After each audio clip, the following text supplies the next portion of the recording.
सारे ऊंचों में ऊंचा समझिए जिसे, है उस ऊंचे से ऊंचा हमारा नबी। और फर्श वाले तेरी शौकत का उलू क्या जाने, फर्श वाले तेरी शौकत का उलू क्या जाने, खुसरवा अर्श पे उड़ता है फरेरा तेरा। और नबी से जो हो बेगाना उसे दिल से जुदा कर दे, नबी से जो हो बेगाना उसे दिल से जुदा कर दे। पिदर मादर बिरादर मालो जा सब कुछ नबी पर फिदा कर दे। আমরা আহলে সুন্নাত ওয়াল জামাত সর্বপ্রথম আমাদের নাম আল্লাহ সুবহানাহু ওয়া তাআলা পবিত্র কুরআনুল কারীমে দিয়েছেন মুসলিম। মুসলিম এটা হচ্ছে আমাদের নাম, আর আমাদের ধর্মের নাম হচ্ছে ইসলাম। আল্লাহ তাবারাক ওয়া তাআলা পবিত্র কুরআনুল কারীমে মুসলমানদেরকে ফিতনাতে বন্টন হওয়া, ফিরকাতে বন্টন হওয়া হতে আল্লাহ পাক কোরআন পাকে নিষেধ করেছেন যে তোমরা আল্লাহর রস্সিকে মজবুত করে ধরে নাও আর ফিরকাতে বন্টন হয়ো না। তো বিরাদির ইসলাম, আল্লাহ তাবারাক ওয়া তাআলা ইসলাম ধর্মের মধ্যে মুসলমানদেরকে ফিরকাতে বন্টন হতে নিষেধ করেছেন, কিন্তু মানুষ ফিরকাতে বন্টন হচ্ছে, হবে। যেমন আল্লাহ তাবারাক ওয়া তাআলা মানুষকে নামাজ ছাড়তে নিষেধ করেছেন, কিন্তু মানুষ নামাজ ছাড়ে। চুরি করতে নিষেধ করেছেন, কিন্তু মানুষ চুরি করে। তেমনি আল্লাহ সুবহানাহু ওয়া তাআলা মানব জাতিকে, মুসলমানদেরকে ফিরকাতে বন্টন হতে নিষেধ করেছেন, কিন্তু মানুষ ফিরকাতে বন্টন হচ্ছে আর হবে। এই জন্য আমার রাসূল সাল্লাল্লাহু আলাইহি ওয়াসাল্লাম বলেছেন যে কওমে বনি ইসরাইলে ৭৩টি ফিরকা হয়েছিল। কওমে বনি ইসরাইল ৭২ ফিরকাতে বিভক্ত হয়েছিল, আর আমার উম্মত ৭৩ ফিরকাতে বিভক্ত হবে। কুল্লুহুম ফিন্নার, সমস্ত ফিরকা জাহান্নামে যাবে। ইল্লা মিল্লাতান ওয়াহিদা, একটি জান্নাতে যাবে।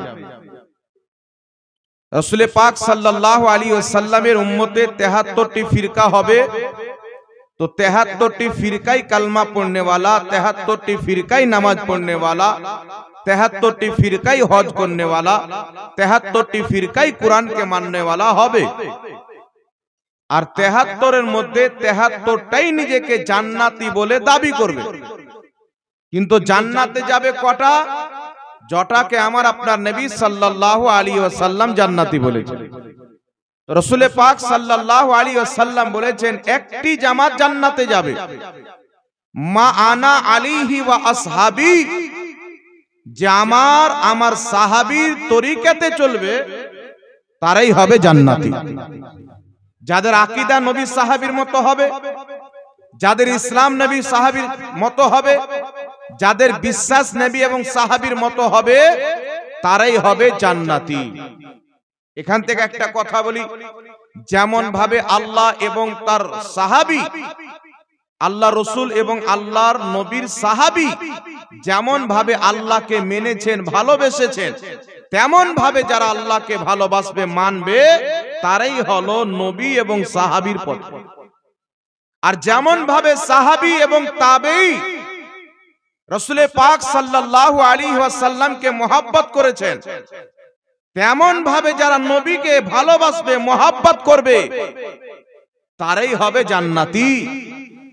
আর কেউ যদি নিজেকে শুধু মুসলমান বলে, নামাজ রোজা হজ যাকাত ধরে বসে থাকে, মাদ্রাসা চালায়, ইউনিভার্সিটি চালায়, কিন্তু তার অন্তরে রাসূল পাকের আদব সেই মতো যদি না হয়, যেই মতন আবু বকর সিদ্দিকের মধ্যে ছিল, যেই মতন মাওলা আলীর মধ্যে ছিল, যেই মতন বাগদাদের গৌসে আজমের মধ্যে ছিল, যেই মতন খাজা মঈনুদ্দিন চিশতির মধ্যে ছিল, যেই মতন নবী মুস্তাফার প্রেম ফারুকে আজমের মধ্যে ছিল, প্রত্যেকটা সাহাবার মধ্যে ছিল, সেই মতন নবীর প্রেম, নবী মুস্তাফার আদব যদি কোন ব্যক্তির মধ্যে না থাকে, সেই ব্যক্তি কোনদিন জান্নাতি জামাতে অন্তর্ভুক্ত হতে পারে না। সাহাবায়ে কেরাম কেমন করে রাসূল পাককে মহব্বত করতেন? রাসূলুল্লাহ সাল্লাল্লাহু আলাইহি সাল্লাম এবং সাহাবী আল্লাহকে কেমন করে মোহাব্বত করতেন, এই জিনিসগুলি আমাদেরকে জানতে হবে। তারপর সাহাবা চলে আসেন, তাবেঈনে কিরাম সাহাবীদেরকে কেমন ভাবে মোহাব্বত করতেন, তিনাদের ব্যাপারে কেমন আকীদা রাখতেন, আহলে বাইতের ব্যাপারে সাহাবীদের আকীদা, সাহাবীর ব্যাপারে আহলে বাইতের আকীদা, আউলিয়ায়ে কিরামের মোহাব্বত ও আকীদা কেমন ভাবে অন্তরে রাখতে হবে।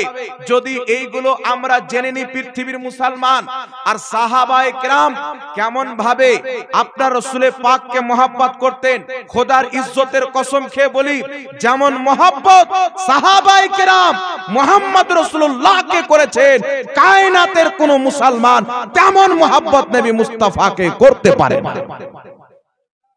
আল্লাহর নবী সাল্লাল্লাহু আলাইহি ওয়াসাল্লাম জিদ্দের ময়দানে গিয়েছেন, রাসূলে পাক সাল্লাল্লাহু আলাইহি সাল্লামকে চতুর্দিকে ঘিরে কাফেররা তীর মারছেন, পাথর মারতেছেন, আর একজন সাহাবী নবী পাকের চতুর সাইডে দৌড় দিয়ে ঘুরতেছেন। আল্লাহর নবী মুস্তাফার চতুর সাইডে এত স্পিডে ঘুরতেছেন যে চতুর্দিক থেকে আসনেওয়ালা তীর কোনটা শরীরে লাগতেছেন, কোনটা ছাতিতে, কোন তীর পেটে, কোন তীর পায়ে, কোন তীর মাথাতে, কোন তীর জবানে। সেই সাহাবীর পুরো বডিকে তীরে ছাল্লি করে দেওয়া হয়েছিল, কিন্তু নবী পাকের চতুর সাইডে এত স্পিড ভাবে ঘুরেছিলেন যে মুস্তাফার দেহে একটা তীরের আঘাত লাগতে দেয়নি। বল সুবহানাল্লাহ। কেমন মোহাব্বত করেছিলেন।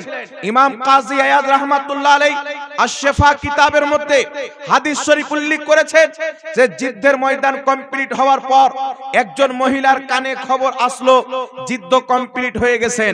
সেই মহিলা সাহাবিয়া দৌড় দিয়ে যুদ্ধের ময়দানে গিয়েছেন, যাবার পরে দেখতেছেন তিনার ছেলে শহীদ হয়ে গেছেন। বেটার লাশকে নিয়ে নিজের কোলের উপরে রেখে দিলেন, আর লাশটাকে উভুড় ভাবে করে দিলেন, পিঠটা উপরে পেটটাকে নিচে করে দিলেন। উভুড় করার পর গাঞ্জিটাকে জামাটাকে তুলছেন, তোলার পর পিঠের ধুলাগুলিকে ঝেড়ে ঝেড়ে এমন ভাবে চেক করতেছেন যেন পিঠে কিছু লেগে থাকে।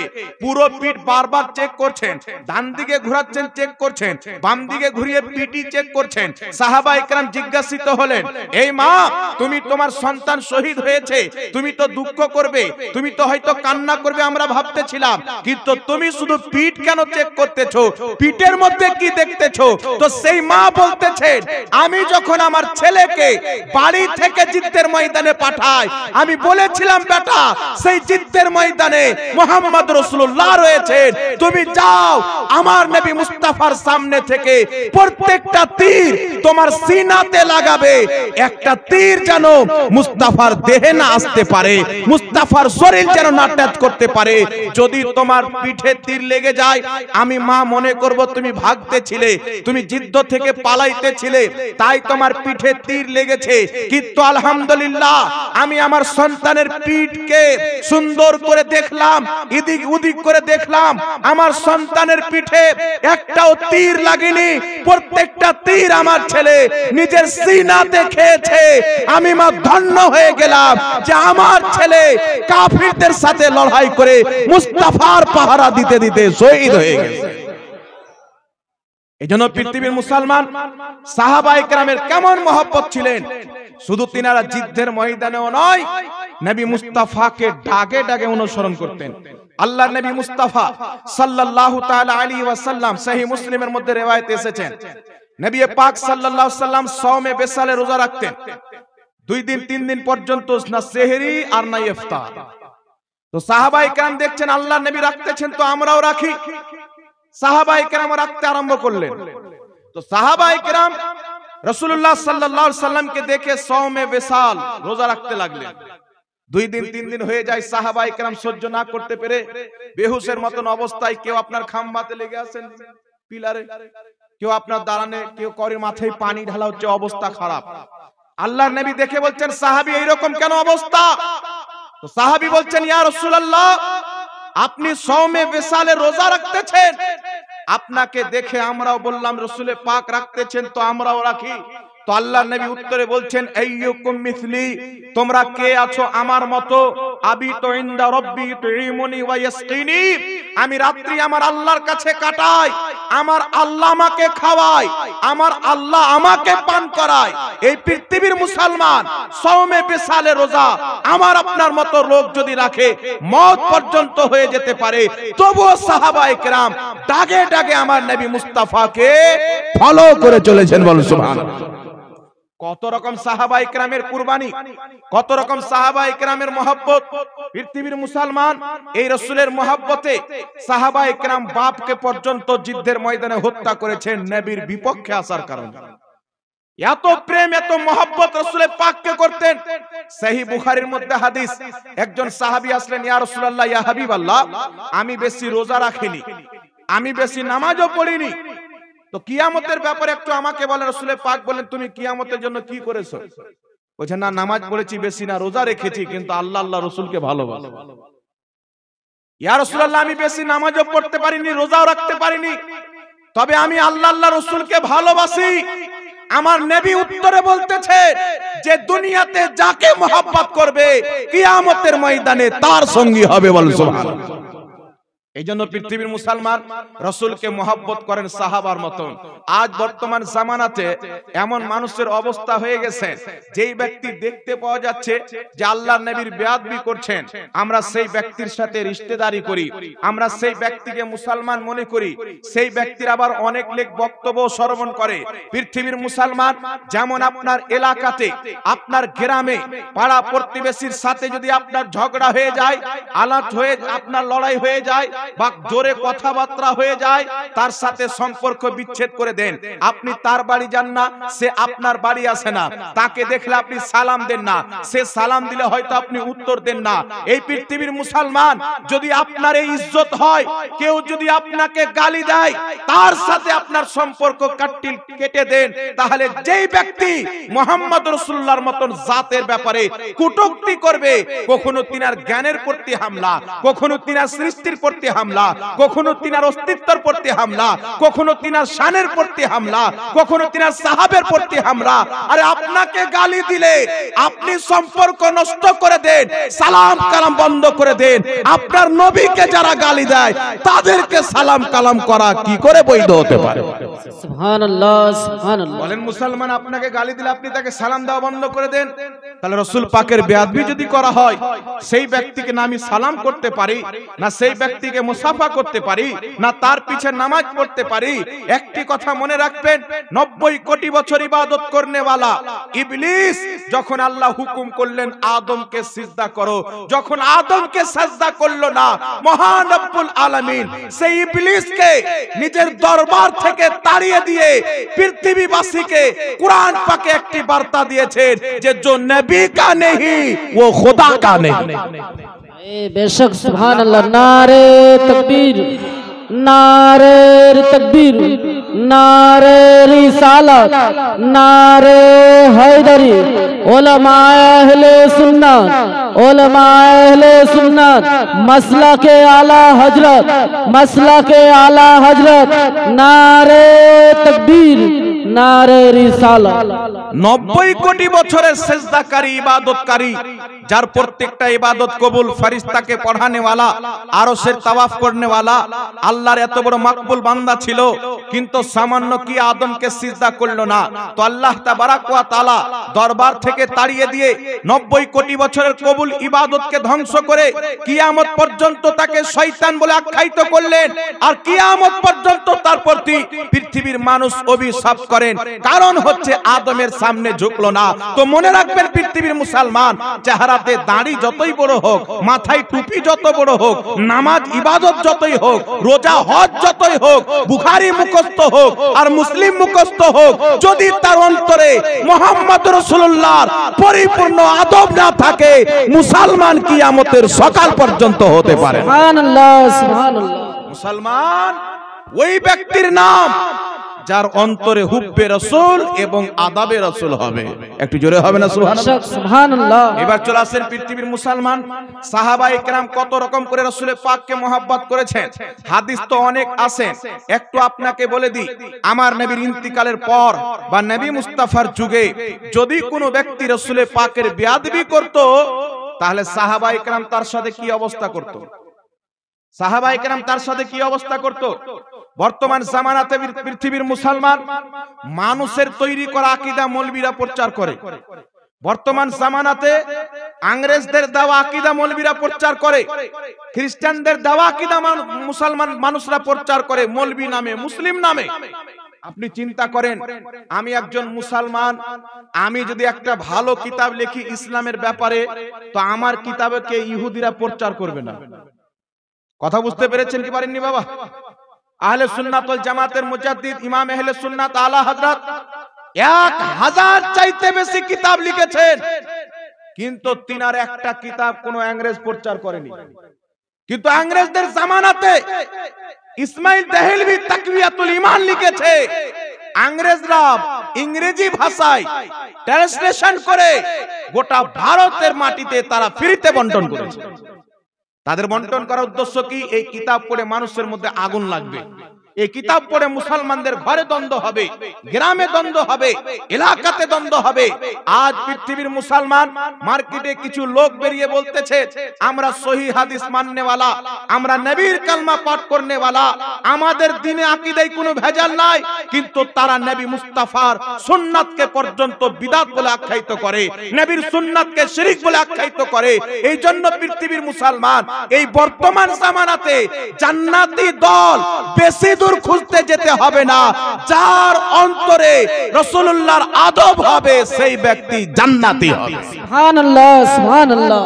এখন একটা কথা আপনাকে বলি বাবা, আল্লাহর নবী সাহাবী হযরতে খালিদ বিন ওয়ালিদ, ইমাম ইবনে কাসির রাহমাতুল্লাহ আলাইহি আল বিদায়া ওয়ান নিহায়া কিতাবের মধ্যে এই হাদিসটা লিখতেছেন। হযরতে খালিদ বিন ওয়ালিদ রাদিয়াল্লাহু তাআলা আনহু জিদ্দের ময়দানে ছিলেন। এই হযরতে খালিদ বিন ওয়ালিদ, ইনার টাইটেল হচ্ছে কি? সাইফুল্লাহ। সাইফুল্লাহ ইনার টাইটেল। 125টি যুদ্ধের ময়দানে অংশগ্রহণ করেছেন কমবেশ, একটা যুদ্ধের ময়দানে হারেননি। ইমাম যাহাবী রাহমাতুল্লাহ আলাইহি সিয়ার আলামিন নুবালায় লিখছেন, তিনাকে জিজ্ঞাসা করা হলো আপনি এতগুলো যুদ্ধের ময়দান লড়াই করলেন, 100 কম বেশি, একটাও যুদ্ধের ময়দানে হারলেন না, কারণটা কি? তো খালিদ বিন ওয়ালিদ বলতেছেন, এতে আমার কোনো কামাল নাই, আমার মাথায় যে টুপি রয়েছে এই টুপিতে মুহাম্মদ রাসূলুল্লাহর চুল সেলাই করা রয়েছে, মুস্তাফার চুলের বরকতে যেই যুদ্ধের ময়দানে যায় নবীর চুলের ওসিলাতে প্রত্যেক যুদ্ধের ময়দানে খোদা আমাকে বিজয় দান করে। সুবহানাল্লাহ, সুবহানাল্লাহ। সাহাবায়ে কেরামের কি আকীদা ছিলেন? এই খালিদ বিন ওয়ালিদ কোথায় আছেন? রোম দেশের দিকে আছেন। একজন ব্যক্তি যাকাত দিচ্ছে না, চেহারাতে দাঁড়িয়ে আছে, মাথায় টুপি আছে, নামাজ পড়ে কিন্তু যাকাত দেয়।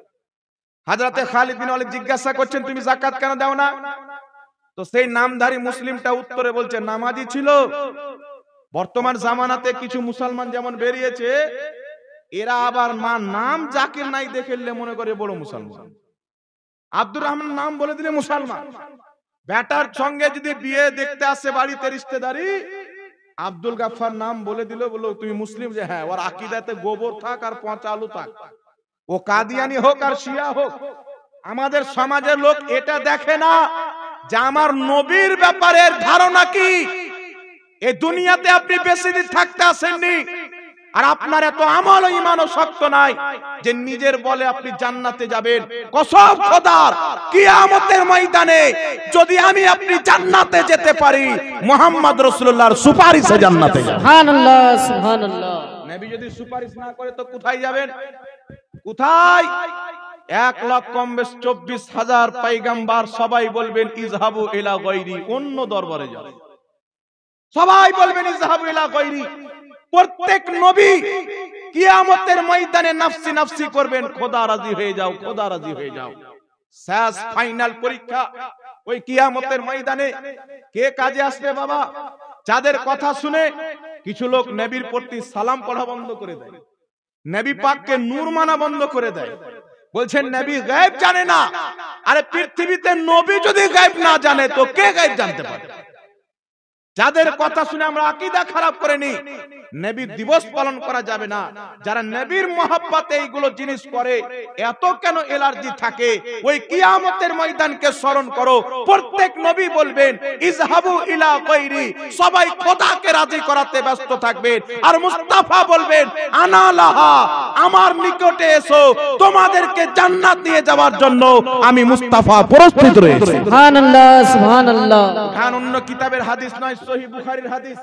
আমার নবী মুস্তাফা সাল্লাল্লাহু আলাইহি সাল্লাম বলছেন আমি সাজদাতে পড়ে যাব, সাজদাতে পড়ে কান্না করব। আল্লাহ একটি তাসবিহ শিখাবেন, আমি সেই তাসবিহ কিয়ামতের মাঠে সাজদায় পড়ে তাসবিহ পাঠ করব। আল্লাহু আকবার কাবীরা। নবী পাক এইভাবে সিজদাতে থাকবেন।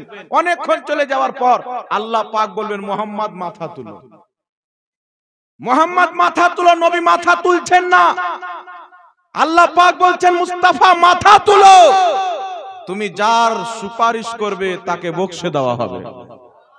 সুবহানাল্লাহ। শাফাতের অনুমতি, বুখারী শরীফের হাদিস। আব মাথা তুলো। নবী সাজদায় পড়ে উম্মতের জন্য কান্না করতে আসেন, আর কান্না করে করে আমাদের মতন পাপী মুসলমানের সুপারিশ করছেন, আর আমাদেরকে হাসিয়ে জান্নাতে পাঠাচ্ছেন। তিনি কান্না করছেন আর আমাদেরকে হাসিয়ে জান্নাতে পাঠাচ্ছেন। তাই ইমাম আহলে সুন্নাত বলছেন পেশে হক মুজদা শফাআত কা সুনাতে जाएंगे, आप रोते जाएंगे, हमको हंसाते जाएंगे। বেশক সুবহানাল্লাহ সুবহানাল্লাহ। কিয়ামতের ময়দানে কোনো চেহারা নাই, এই মুস্তাফার কাছে চাইতে হবে। বর্তমান মার্কেটে কিছু মোল্লা বেরিয়েছে, বলছে নবীর কাছে চাওয়া যাবে না। কেন? বলছে যেই লোকটা মরে গেছেন কি দিতে পারে। আর আজ যদি মুস্তাফা কবরে হাত তুলে দেয় তো খোদা একজন জাহান্নামীকে জান্নাতি বানিয়ে দিতে পারে। সুবহানাল্লাহ। হযরতে খালিদ বিন ওয়ালিদ বলছেন তুমি যাকাত কেন দাও না? তো এই নামধারী মুসলমান এখনো মার্কেটে আছে না নাই? বাবা জোরে বলে। জি, এক জায়গায় বক্তব্যতে গিয়েছিলাম বীরভূমে। তো বক্তব্য দিতে গিয়েছি, তো বলছে হুজুর আমাদের গ্রামে একটা মাস্টার আছে, জানি না ওকে কে কোন ব্যক্তি গুমরা করেছে। ও বলছে যে নবীর কোনো দরকার নাই, নামাজ পড়ো, আমল করো, তোমার আমল তোমাকে জান্নাতে নিয়ে যাবে। অথচ সহিহ মুসলিমের মধ্যে হাদিস রয়েছে, একজন সাহাবী বলছেন হুজুর কেউ কি আমলের কারণে জান্নাতে যাবে? নবী বলছেন না। হুজুর আপনিও কি আমলের কারণে জান্নাতে যাবেন না? নবী বলছেন না। আল্লাহর রহমতে, আল্লাহর ফজলে জান্নাতে যাবেন। আল্লাহর রহমত কে? আল্লাহর ফজল কি? আল্লাহর রহমত, আল্লাহর ফজল হচ্ছে মাইয়ুতির রাসূলা ফাকাদ আতা আল্লাহ। মুস্তাফার গোলামি করে নাও, খোদার ফজলও পেয়ে যাবে, খোদার রহমতও পেয়ে যাবে। বেশক সুবহানাল্লাহ সুবহানাল্লাহ।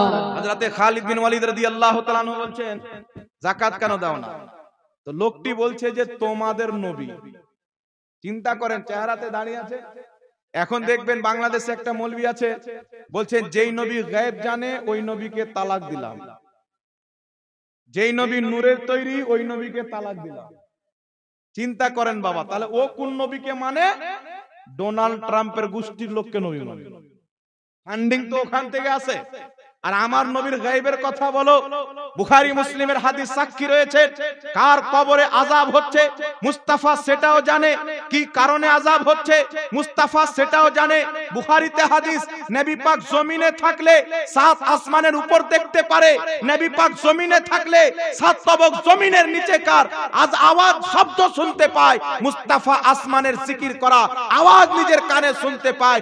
তুমি শুধু গায়েবের খবর বলো, আরে কত লোক জান্নাতে যাবে, কত লোক জাহান্নামে যাবে, কিয়ামত পর্যন্ত মুস্তাফা তাদেরও নাম জানে, তাদের বাবারও নাম জানে, তাদের খানদানেরও নাম জানে। বলছো সুবহানাল্লাহ সুবহানাল্লাহ।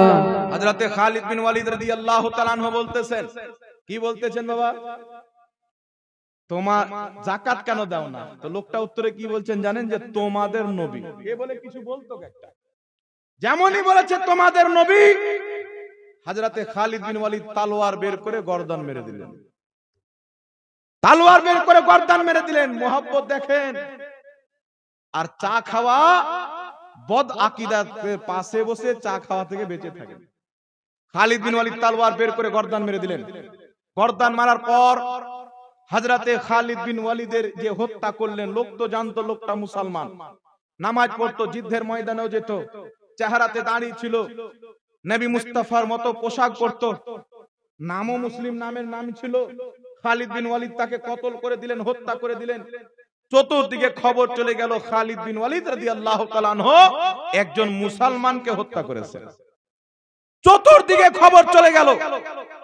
তখন হযরতে আবু বকর সিদ্দিক রাদিয়াল্লাহু তাআলা আনহু নবী মুস্তাফার প্রথম খলিফা, তিনি নবী মুস্তাফার খেলাফতের মাসনাদে কুরসিতে চেয়ারে বসেছিলেন। উনার খেলাফতের দর, উনার কানে খবর গেল, হযরত উমর ফারুকের কানে খবর গেল। হযরত উমর ফারুক তো রেগে ফায়ার হয়ে আছেন যে একজন মুসলমানকে খালিদ বিন ওয়ালিদ হত্যা করেছেন, ওর এত সাহস। হযরত আবু বকর সিদ্দিককে গিয়ে বলছেন, ডাকেন খালিদ বিন ওয়ালিদকে। চিঠি লেখা হলো আবু বকর সিদ্দিক রাদিয়াল্লাহু তাআলা আনহুর পক্ষ থেকে। হযরতে খালিদ বিন রাদিয়াল্লাহু তাআলা আনহু চিঠি পেয়ে মদিনা ফিরে আসলেন। মদিনা যখন চলে এসেছেন হযরতে উমর ফারুকের সামনে, হযরতে উমর ফারুক হযরতে খালিদ বিন ওয়ালিদের কলার ধরে নিয়েছে। কি ধরে নিয়েছে? হযরতে উমর ফারুক খালিদ বিন ওয়ালিদ রাদিয়াল্লাহু তাআলা আনহুর কলার ধরে বলছেন, এ খালিদ, তুমি কেন একজন মুসলমানকে হত্যা করলে? অনেক নিকটে ছিল যে হযরতে উমর ফারুক খালিদ বিন ওয়ালিদকে থাপ্পড় মেরে দিতেন। হযরতে সাইয়েদনা আবু বকর সিদ্দিক রাদিয়াল্লাহু তাআলা আনহু বলছেন, উমর দাঁড়াও, এ খালিদ বিন ওয়ালিদ, তুমি তাকে হত্যা কেন করেছো? কারণটা কি? কেন হত্যা করেছো? কারণ কি? তো হযরতে খালিদ বিন ওয়ালিদ বলছেন যে সে আমাকে বলছে তোমাদের নবী। তো যেই ব্যক্তি তোমাদের নবী বলেছে, তো আমি বুঝে নিলাম নবী আমাদের, তার নবী নাই। তাই নবী মাননেওয়ালার ঢং করতেছিল, আমি তাই তাকে কতল করে দিয়েছি। যে আমরাও নবী মানে এটা ঢং করতেছিল, মিথ্যাই করতেছিল। আমাকে বলছে তোমাদের নবী, ও তো বলতে পারতো আমাদের রাসূল বা আমাদের নবী। যখন তোমাদের নবী বলেছে, আমি তাকে বেয়াদব মনে করে কতল করে দিয়েছি। কারণ কোন মুসলমান তোমাদের নবী বলতে পারে না। যেই ব্যক্তি মুসলমান হবে সে বলবে আমাদের নবী। হযরত আবু বকর সিদ্দিক রাদিয়াল্লাহু তাআলা আনহু কি বলতেছেন? বলছে, হ্যাঁ, তোমাদের নবী বলেছে, তুমি তাকে হত্যা করে ঠিক করেছো। নবী পাকের খলিফা আমিরুল মুমিনিন হযরত আবু বকর সিদ্দিক বলছেন, ঠিক করেছো। এই পৃথিবীর মুসলমান এখন তো আমরা এটাই বিচার করতে পারলাম না, যেই ব্যক্তি লিখছে নবী গায়েব জানে না, যেই ব্যক্তি বলছে নবী গায়েব জানে না, সেটা নবীর বেয়াদবি হলো কি হলো না? যেই বলছেন নবীকে পিঠ পিছনের খবর ছিল না, সেটা নবীর বেয়াদবি হলো কি হলো না? যে বলছে রাসূলের সম্মান বড় ভাইয়ের মতো করতে হবে, এটা কি আপনার নবীর তাওহীন হলো কি হলো না? কিন্তু সাহাবার দরবারে, সাহাবীর আদালতে এটা চলতো না। চুল পরিমাণে যদি মুস্তাফার বেয়াদবি করত, সঙ্গে সঙ্গে তাকে কতল করে সাহাবায়ে কেরাম পৃথিবীকে মেসেজ দিয়েছেন, দুনিয়াকে আল্লাহ পাক মুস্তাফার জন্য সৃষ্টি করেছেন। দুনিয়াতে তারাই বসবাস করবে যারা মুস্তাফার সচ্চা পাক্কা গোলাম হবে। আর যে বেয়াদবি করবে, আর দুনিয়াতে কি আছে? দুনিয়া খোদার, আর দুনিয়ার মালিক আল্লাহ মুস্তাফাকে বানিয়েছেন। উঠান সহিহ বুখারী, রাসূল পাক বলছেন, ইন্নী মাফাতিহু খাজাইনিল আরদ, নিশ্চয় আল্লাহ পাক জমিনের খাজানার চাবি, সমস্ত খাজানার চাবি আমি মুস্তাফাকে দিয়েছেন। এই পৃথিবী মুসলমান খালিকে কুল ने उसे मालिके कुल बनाया। এজন্য আমরা বলি, मैं तो मालिक ही कहूंगा कि हो मालिक के हबीब, यानी महबूब व मुहिब में नहीं मेरा तेरा। আল্লাহ মালিক, নবীও মালিক। আল্লাহ সমগ্র জগতের নিজে থেকে মালিক। মুস্তাফা আল্লাহর বানাতে মালিক। এই বাড়ির মালিক আল্লাহ, আল্লাহর বানাতে এই বাড়ির ওয়ালাও বাড়ির মালিক। কিন্তু এরা কি ফতোয়া দিচ্ছে? নবী কিছু দিতে পারে না, নবীর কাছে চাওয়া যাবে না, নবীকে কোনো ভালো মন্দর অধিকার দেওয়া হয়নি, নবী কিছু কোনো জিনিসের শক্তি রাখে না, নবী মুস্তাফার কোনো পাওয়ার নাই। এই জন্য পৃথিবীর মুসলমান আমার আলা হযরত বলতেছেন, सूरज उल्टे पांव पलटे, चांद इशारे से हो चाक, अंधे नजदी देख ले कुदरत रसूलुल्लाह। बेशक सुभान अल्लाह, सुभान अल्लाह। আমার নবী ইশারা করলে সূর্য ফিরে চলে আসে, আমার নবী ইশারা করলে চাঁদ দুই টুকরা হয়ে যায়। এই অন্ধ নজদিরা আমার নবীর এই শক্তি কুদরতকে দেখে বুঝার চেষ্টা করো, নবীর হুকুমত শুধু জমিনে নয়, আসমানের চাঁদেও চলে। আর কাল কিয়ামতের ময়দানেও মুহাম্মদ রাসূলুল্লাহর হুকুমত চলবে। नारे तकबीर, नारे रिसालत, नारे हैदरी। मसला के आला हजरत, मसला के आला हजरत, उलमा अहले सुन्नत, नारे तकबीर। এজন্য পৃথিবীর মুসলমান আমরা নবী মুস্তাফার আদব করব সাহাবার মতো, না কি বলেন? আমরা নবী পাকের আদব করব সাহাবার মতো। কোন জায়গাতে যদি ইসলামিক শাসন লাগু থাকে, শরীয়তের কানুন লাগু থাকে, তাহলে সেই দেশের মাসলা হচ্ছে মান সাব্বা নবিয়ান ফাকতুলু। কেউ যদি রাসূল পাকের বেয়াদবি করে তাকে হত্যা করো। ইমাম ইবনে আবিদিন শামী ফাতাওয়া শামীর মধ্যে আর ইমাম সিউতি পর্যন্ত লিখেছেন, যেই ব্যক্তি যেখানে নবীর গুস্তাখি করবে তাকে সেখানেই হত্যা করতে হবে, তওবা করার সুযোগ দেওয়া হবে না। কারণ শিরিক যদি করে তওবা করলে খোদা ক্ষমা করে দেয়, কুফরি যদি করে তওবা করলে খোদা ক্ষমা করে দেয়, যদি শরাব পান করে তওবা করলে খোদা ক্ষমা করে দেয়। দুনিয়ার সমস্ত গুনাহ তওবার মাধ্যমে ক্ষমা হয়ে যায়, আর মুস্তাফার বেয়াদবির গুনাহ তওবা করে ক্ষমা হবে এর কোনো দলিল পাওয়া যায় না। বেশক সুবহানাল্লাহ। এটা খোদার নিকটে সবচাইতে নিকৃষ্ট কাজ হচ্ছে আল্লাহর রাসূল সাল্লাল্লাহু আলাইহি সাল্লামের বেয়াদবি করা। এবার চলে আসেন পৃথিবীর মুসলমান, কুরআন পাকে আল্লাহ পাক রাসূলুল্লাহর আদব করা কিভাবে শিখিয়েছেন। আচ্ছা বলেন তো বাবা, রাসূল পাক সাল্লাল্লাহু আলাইহি সাল্লামকে সালাম পেশ করা হয়, ফ্যান দিয়েন না, বাস ফ্যান দেন। রাসূল পাক সাল্লাল্লাহু আলাইহি সাল্লামকে কুরআন পাকে আল্লাহ পাক সালাম পেশ করতে বলেছেন। তো আমরা দুরূদ ও সালাম পাঠ করি কি করি না বাবা? আমরা আহলে সুন্নাত ওয়াল জামাত আমাদের নিকটে বসে পাঠ করেন জায়েজ, শুয়ে পাঠ করেন জায়েজ, দাঁড়িয়ে পাঠ করেন জায়েজ। আমরা তো এমন মুসলমান, আমাদের মধ্যে যাদের গরু ছাগল আছে ঘাস কাটতে গিয়েও নবীর প্রতি দুরূদ পড়ে। জি জি। এদিকে ঘাস কাটার বলে ইয়া রাসূলুল্লাহ, ইয়া হাবিবাল্লাহ, আসসালাতু ওয়াসসালামু আলাইকা রাসূলুল্লাহ। তো চলতে ফিরতে উঠতে বসতে সব সময় নবী পাকের প্রতি দুরূদ পড়া বৈধ আছেন, বসে পড়ে না দাঁড়িয়ে পড়ে। এবার যে উলামায়ে কেরামের নিকটে সবাই মিলে দাঁড়িয়ে রাসূল পাককে যে সালাম দেওয়া হয় এটাকে কিয়াম বলা হয়। তো এটা উলামায়ে কেরামের নিকটে এই কিয়ামটা করা ভালো কাজ, যেহেতু এটা নবীর সম্মানে করে, করির বাপ দাদার সম্মানে করে না। তো মুহাদ্দিস শেখ আব্দুল হক মুহাদ্দিস দেহলভী আখবারুল আখিয়ার কিতাবে ইমাম হালবি রাহমাতুল্লাহ আলাইহি সিরাতে হালবিয়ার প্রথম খণ্ডের 123 পৃষ্ঠার মধ্যে, ইমাম ইবনে হাজার আসকালানী বুখারী শারা ফাতহুল বারির মধ্যে, ইমাম বাইহাকির বক্তব্য ইমাম ইবনে হাজার আসকালানী উল্লেখ করেছেন, ইমাম নওয়াবী আল কিয়ামুল আহলিল ফাজল কিতাবের মধ্যে, বুখারী মুসলিমের, আবু দাউদ, তিরমিজির মিশকাতের হাদিস লিপিবদ্ধ করে মুহাদ্দিসিনে কেরাম জবাব দিয়েছেন।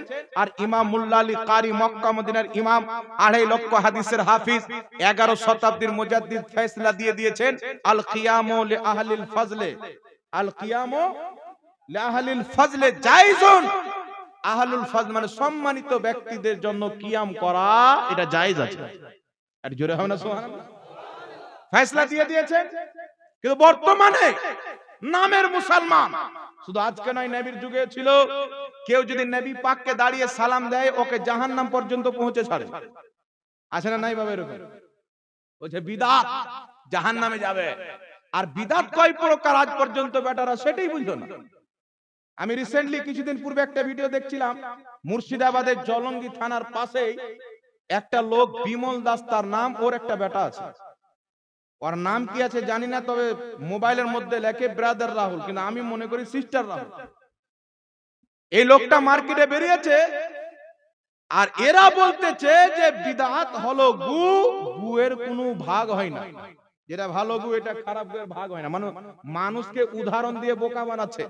ওর কাছে যদি দলিল থাকতো তাহলে বলতো ইমাম বুখারী বলেছে বিদআতের কোনো প্রকার হয় না, ইমাম ইবনে হাজার আসকালানী বলেছেন বুখারীর কোনো বিদআতের কোনো প্রকার হয় না। বড় বড় ইসলামিক স্কলার ইমামদের রেফারেন্স দিয়ে বলতো যে বিদআতের কোনো প্রকার হয় না। তারা বলতে চায় মানুষকে বিদআত হলো গু, আর গুহের কোনো প্রকার হয় না। আর বেরেলভিরা, সুন্নিরা, এরা নিজে বিদআতকে ভাগ করেছেন, এটা ইসলামে বিদআতের কোনো ভাগ নেই। এই কথা বলে কি বল না বাবা? অনেকে হয়তো শুনে হবেন, খাস করে উলামায়ে কেরাম তো জানেন, সোশ্যাল মিডিয়ার মাধ্যমে এরা ছাড়ে কেন এগুলো, যে অনেক কিছু আছেন বিদআতে হাসানা। যেমন আমরা ব্যাপকভাবে মিলাদুন নবী পালন করি, এটা হচ্ছে বিদআতুল হাসানা। এর আসল কোরআন হাদিসে সাহাবার জিন্দেগিতে পাওয়া যায়, কিন্তু এইভাবে করা বিদআতুল হাসানা। ইমাম হালবি সিরাতে হালবিয়াতে লিখতেছেন যে প্রত্যেক উলামায়ে কেরাম মুহাদ্দিস একমত বিদআতে হাসানার প্রতি আমল করা মুস্তাহাব, সওয়াবের কাজ। সুবহানাল্লাহ, সুবহানাল্লাহ। কথা বুঝতে পারছেন কি পারেন না বাবা? আরেকটা এরা থিওরি বের করেছে, যে কাজটা নবী করেনি সেই কাজটা করা যাবে না। বুখারী থেকে হাদিস দিবে, রাসূল পাক বলছেন যেই আমলটা আমার থেকে প্রমাণিত নয় ওটা বাতিল। আজকে আপনাদের সম্মুখে সোশ্যাল মিডিয়ার ভাইরা আছেন, আমি কয়েকটি আমলের চ্যালেঞ্জ দিচ্ছি, সারা পৃথিবীর মধ্যে কোন ওয়াহাবি যদি এর দলিল রাসূল থেকে আনতে পারে, তাহলে আমার বেঁচে থাকা পর্যন্ত চ্যালেঞ্জ, আমি আমার গাড়ি তার নামে রেজিস্ট্রি করে দিয়ে দেব। আমার বেঁচে থাকা পর্যন্ত চ্যালেঞ্জ, কোন ওয়াহাবি মাইলালের জবাব দিতে পারবে না। এদের বক্তব্য শুনবে তো মনে হবে যত জাল হাদিস সব হানাফিরা আমল করে, আর এরা সহিহ হাদিসের উপর আমল করে। কিন্তু আমরা রাত দিন মেহনত করে আমরা সবারই তলা পর্যন্ত গিয়েছি। খোদার ইজ্জতের কসম, যদি মুস্তাফার হাদিসকে কেউ সাহাবার মতো করে মানে, তাদের নাম বর্তমানে হচ্ছে সুন্নি মুসলমান। সুবহানাল্লাহ, সুবহানাল্লাহ। আর এরা শুধু ব্যবহার করে মানুষকে গুমরা করে। এখন বলছে কি, যেটা নবী থেকে প্রমাণিত নয় ওটাই হচ্ছে বিদআত। বিদআত হলো গুয়ের কোনো প্রকার হয় না। কিন্তু এই দাজ্জাল কানাকে কে বলবে বেটা পায়খানা যদি ভালো হয় তো বাড়িতে থাকবে, আর খারাপ হয়ে গেলে হসপিটালে যেতে হবে। তাহলে পায়খানারও ভাগ আছে, এই বেটা জানেন না? মানে বলে না যে ওয়াহাবি থাকলে জ্ঞান থাকবে না, জ্ঞান থাকলে ওয়াহাবি থাকবে না। এটা কিন্তু বাস্তব কথা, লিখে নেবেন। পশ্চিম বাংলার বড় মুনাজির বক্তা মুফতি জুবের সাহেব এই কথাটা বারবার বলেন, আর আমরা বলে উনার থেকে নকল করেই বলি যে ওয়াহাবি থাকলে জ্ঞান থাকবে না, জ্ঞান থাকলে ওয়াহাবি থাকবে না। এ জানে না যে পায়খানারও ভাগ হয়। ঠিকঠাক যদি হয় বাবা বাড়িতে থাকবে, আর খারাপ যদি হয়ে যায় তাহলে হসপিটালে ভর্তি করতে হবে, ডায়রিয়া হয়ে যাবে, নাকি বলে? কিন্তু চলে আসেন পৃথিবীর মুসলমান, এরা মানুষকে বলতে চায় নবী যেটা করেনি ওটা করা যাবে না। বলে কি বল না? নবী যেটা করেনি ওটা করা যাবে না। এখন আমি আপনাকে বলতেছি, এদের পিছে যখন আপনি দেখবেন এরা নামাজে জানাজা পড়ে, তো নামাজে জানাজাতে আমরা দোয়া পড়ি, ওরা সূরা ফাতিহা পাঠ করে। করে কি করে না? কিয়ামতের সকাল পর্যন্ত না বুখারী থেকে, না মুসলিম থেকে, না তিরমিজি থেকে, না নাসাই থেকে, পৃথিবীর কোন হাদিসের কিতাব থেকে একটাও সহিহ হাদিস দিতে পারে না যে আমার নবী মুস্তাফা জানাজার মধ্যে সূরা ফাতিহা পাঠ করেছেন। পৃথিবীর কোন কিতাবে সহিহ হাদিস নাই। সে যদি আপনাকে বলে সাহাবী পড়েছেন, সাহাবীর যদি দলিল দেয়, তো তার জন্য আমার উত্তর হচ্ছে ফিকহে মুহাম্মাদি লা মাযহাবিদের কিতাব।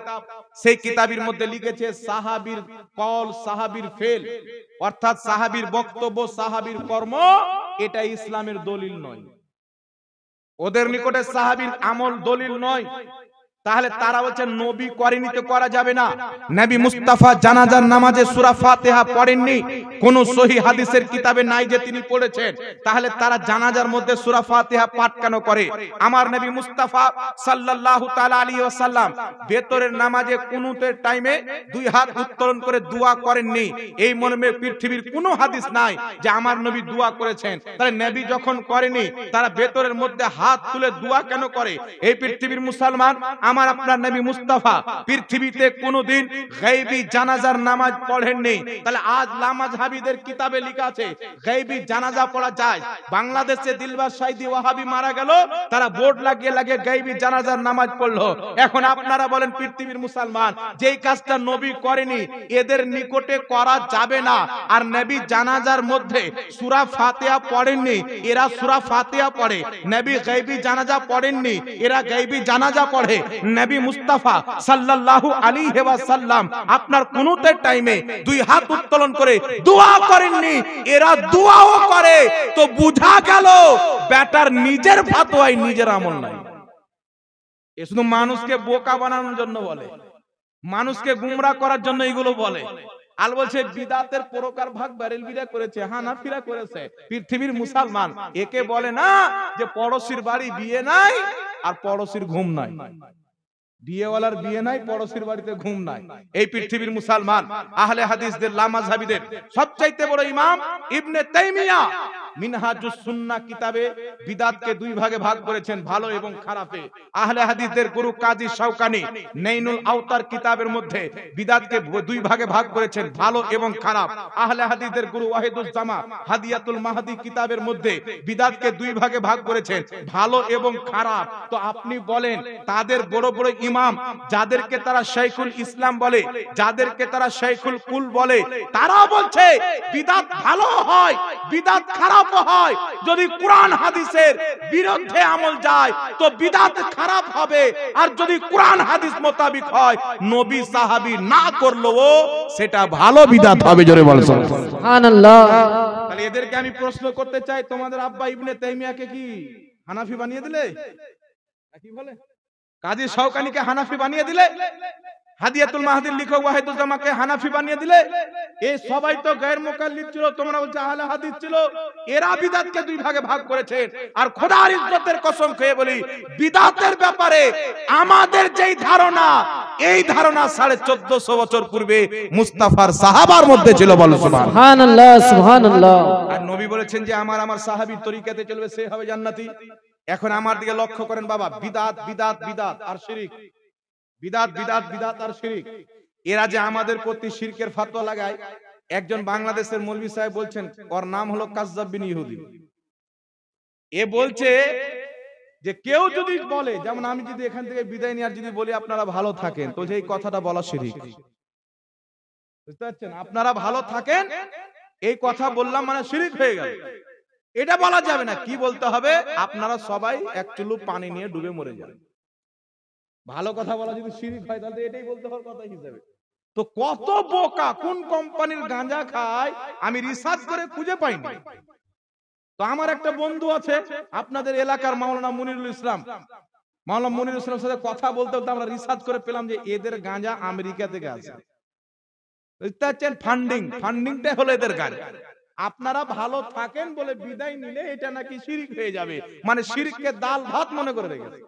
এই জন্য পৃথিবীর মুসলমান বলছে মাজার চলে গেল, শিরক করে দিল, কিয়াম করে নিল, শিরক করে দিল, মুহররমের খিচুড়ি খেয়ে নিল, শিরক করে নিল, শবে বরাতের হালুয়া খেয়ে নিল, শিরক করে নিল।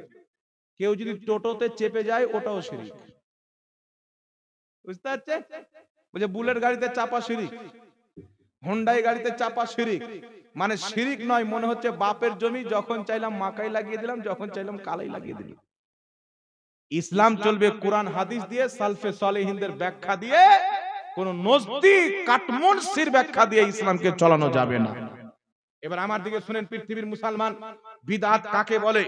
আমি আমাদের কিতাব থেকে রেফারেন্স দিব না, সকলের গ্রহণযোগ্য কিতাব থেকে রেফারেন্স দেব যে খারাপ বিদআত কোনটা। ইবনে তাইমিয়া মাজমুল ফাতাওয়ার মধ্যে লিখতেছেন, কোন আমল কেউ যদি চালু করে, সেই আমলের মাধ্যমে যদি সুন্নাত মিটে যায়, সুন্নাত এমন আমল চালু করলে যে সুন্নাতকে মিটিয়ে ওটাকে ফরজ বানিয়ে নিল। সুন্নাত যদি মিটে যায়, কুরআন পাকের কোন আয়াতের যদি খেলাফ হয়, সাহাবায়ে কেরামের ইজমার যদি খেলাফ হয়, ওটাই হবে বিদআত। যেমন 8 রাকাত তারাবি সাহাবায়ে কেরাম পড়েননি, 20 রাকাত তারাবির প্রতি সাহাবায়ে কেরামের ইজমা হয়ে গেছে, তাদের ইজমাকে ভুল বলে 8 রাকাত তারাবির নামাজ পড়া হচ্ছে নিকৃষ্ট বিদআত। সুবহানাল্লাহ। কথা বুঝতে পারছেন? একসঙ্গে কোন ব্যক্তি নিজের স্ত্রীকে যদি 3 তালাক দেয়, এক জায়গাতে এক বৈঠকে এক শব্দে তোকে 3 তালাক, তাহলে 3 তালাক কি হবে? এই বিষয়ে উমর ফারুকের জামানায় সমস্ত সাহাবীর ইজমা হয়ে গেছে। এটা ইজমা যারা প্রমাণিত। এখন কেউ যদি বলে যে এক সঙ্গে যদি 3 তালাক দেয় এক বৈঠকে, 1000 তালাক যদি দেয়, তাহলে একটাই তালাক বলে গণ্য হবে। ও আমেরিকান গাঁজাখোর, ও মানুষকে জেনার দিকে ধাবিত করতে চায়। এই জন্য পৃথিবীর মুসলমান, আমি এক জায়গায় বক্তব্যতে বলছিলাম, এই লামাজহামি মৌলবীরা নিজের সমাজের সমস্ত লোককে হারামজাদা বানাতে চায়। তো আমাকে ফোন করে একজন গালি দিচ্ছিল, আমি গালি দিয়ে কোনো লাভ নাই, তোমাদের কিতাব থেকে প্রমাণ হবে যে তোমরা হালালজাদা না হারামজাদা। আমি বলে দিচ্ছি, সৌদি আরবের একটা মুফতি ছিল শেখ উসাইমিন তার নাম, তার একটা লিখিত কিতাব আছে নামাজের ব্যাপারে, এত বড় সাইজের। হাজিরা যখন হজ করতে যায়, বাঙালিদেরকে বাংলা ভাষায়, হিন্দি ভাষীদেরকে হিন্দি ভাষায়, ইংলিশ ভাষীদেরকে ইংলিশ ভাষায় বইটা ফ্রিতে দেয়। সেই কিতাবের মধ্যে লেখা আছে, 2 জন ব্যক্তির বিয়ে হলো, ধরেন যায়েদ এবং খালেদার বিয়ে হলো, যায়েদও মুসলমান, খালেদাও মুসলমান।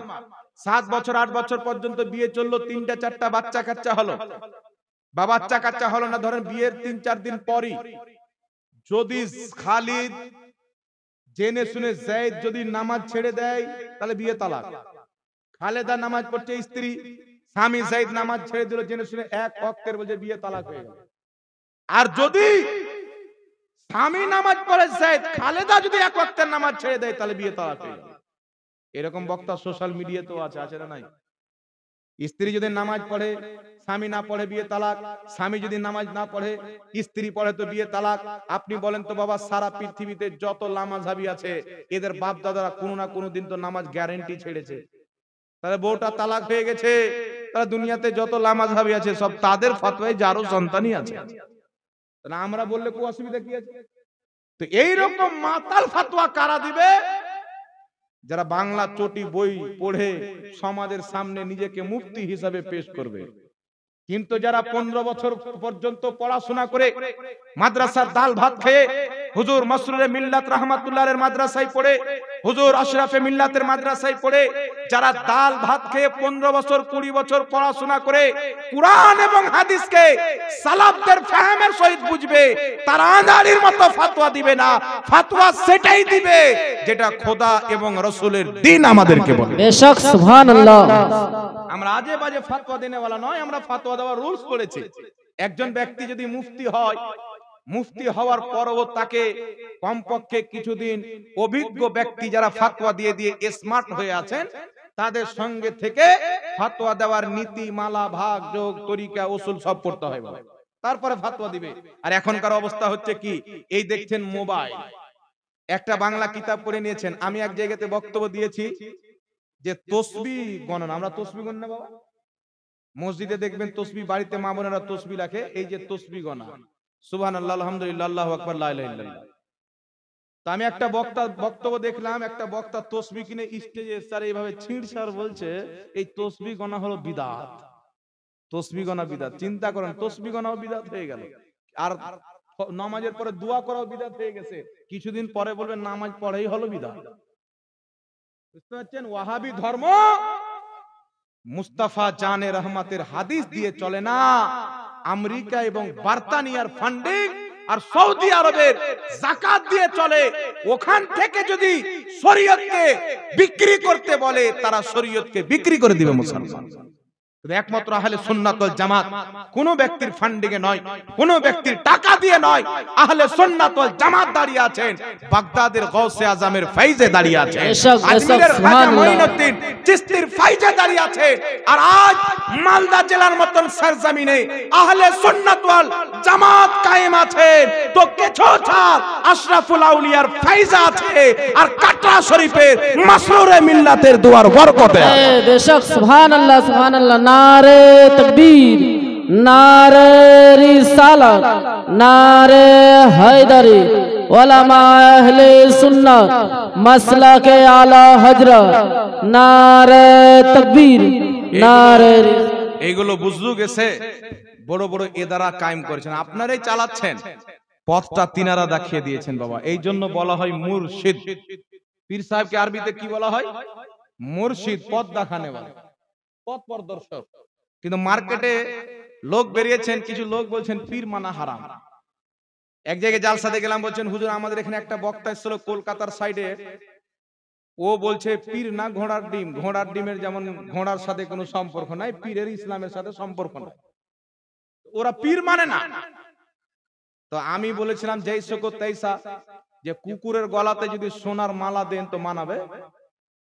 জি, কেউ কুকুরের গলায় শুয়ারের গলায় যদি সোনার মালা দিয়ে দেয় তো মানাবে না। তো ওয়াহাবি জাতে ওয়াহাবি আর ওয়াহাবি আল্লাহর ওলিকে মানবে, এটা তো হতেই পারে না। ওয়াহাবি দলে তো কোনো ওলি হয় না, ঈমান নাই তো ওলি কি করে হবে? ওলি তো ওই ব্যক্তি হবে যেই ব্যক্তির ঈমান থাকবে আর তার আমলকে খোদা কবুল করে নিবে, তাকে আল্লাহ নিজের ওলি বানাবে। ওই দলে তো ঈমানই নাই, তো ওই দলে ওলি মানা মানে কুকুরের গলাতে হার দেওয়া। তা চিন্তা করেন বিরাদর ইসলাম, কুকুরের গলাতে হার দিলে মানাবে না, তো ওয়াহাবি পীর মানে এটা কোনোদিন হতে পারে না। পীর তারাই মানবে যারা নবী মুস্তাফার শরীয়তকে মানবে, কুরআন এবং হাদিসের বর্ণিত হওয়া ইসলামকে যারা মানবে তারাই পীর মানবে। তাই আমার খাজা মঈনুদ্দিন চিশতি পীরের হাতে মুরিদ হয়েছেন, আমার গৌসে আজম পীরের হাতে মুরিদ হয়েছেন, আমার ইমামে হুসেন নিজেই মুরিদ করতেন, মাওলা আলী তিনিও মুরিদ করতেন, মুহাম্মদ রাসূলুল্লাহ তিনিও মুরিদ করতেন। জোরে বলেন সুবহানাল্লাহ সুবহানাল্লাহ। পবিত্র কোরআন খুলেন সূরাতুল ফাতহ আয়াত নাম্বার 10। আল্লাহ পাক বাইতকে পীরি মুরিদিকে মুরিদ হওয়াকে কত পছন্দ করেন, একে আরবিতে বলে বাইত হওয়া। খোদা কত পছন্দ করেন। আমার নবী সাহাবীদেরকে বাইত করছেন, নবীর হাতে সাহাবী হাত দিয়েছেন, আল্লাহর নবী ধরে বাইত করছেন, আমার হাতে বাইত করো, গুনাহ করব না, শিরক করব না, হারাম কাজ করব না, নামাজ কায়েম করব। আর আল্লাহ পাক এই মুরিদ হওয়াকে বাইত হওয়াকে কত পছন্দ করলেন, সঙ্গে সঙ্গে আয়াত অবতীর্ণ করলেন সূরা ফাতহার 10 নম্বর আয়াত। আল্লাহ বলছেন, নবী যারা তোমার হাতে বাইত করলো তারা আমি আল্লাহর হাতে বাইত করলো। জোরে হবে না সুবহানাল্লাহ। যদি মুরিদ হওয়া হারাম হতো তো আমার নবী সাহাবীকে মুরিদ করতেন না, আর খোদা বলতেন না যারা তোমার হাতে বাইত করলো তারা আমি আল্লাহর হাতে বাইত করলো।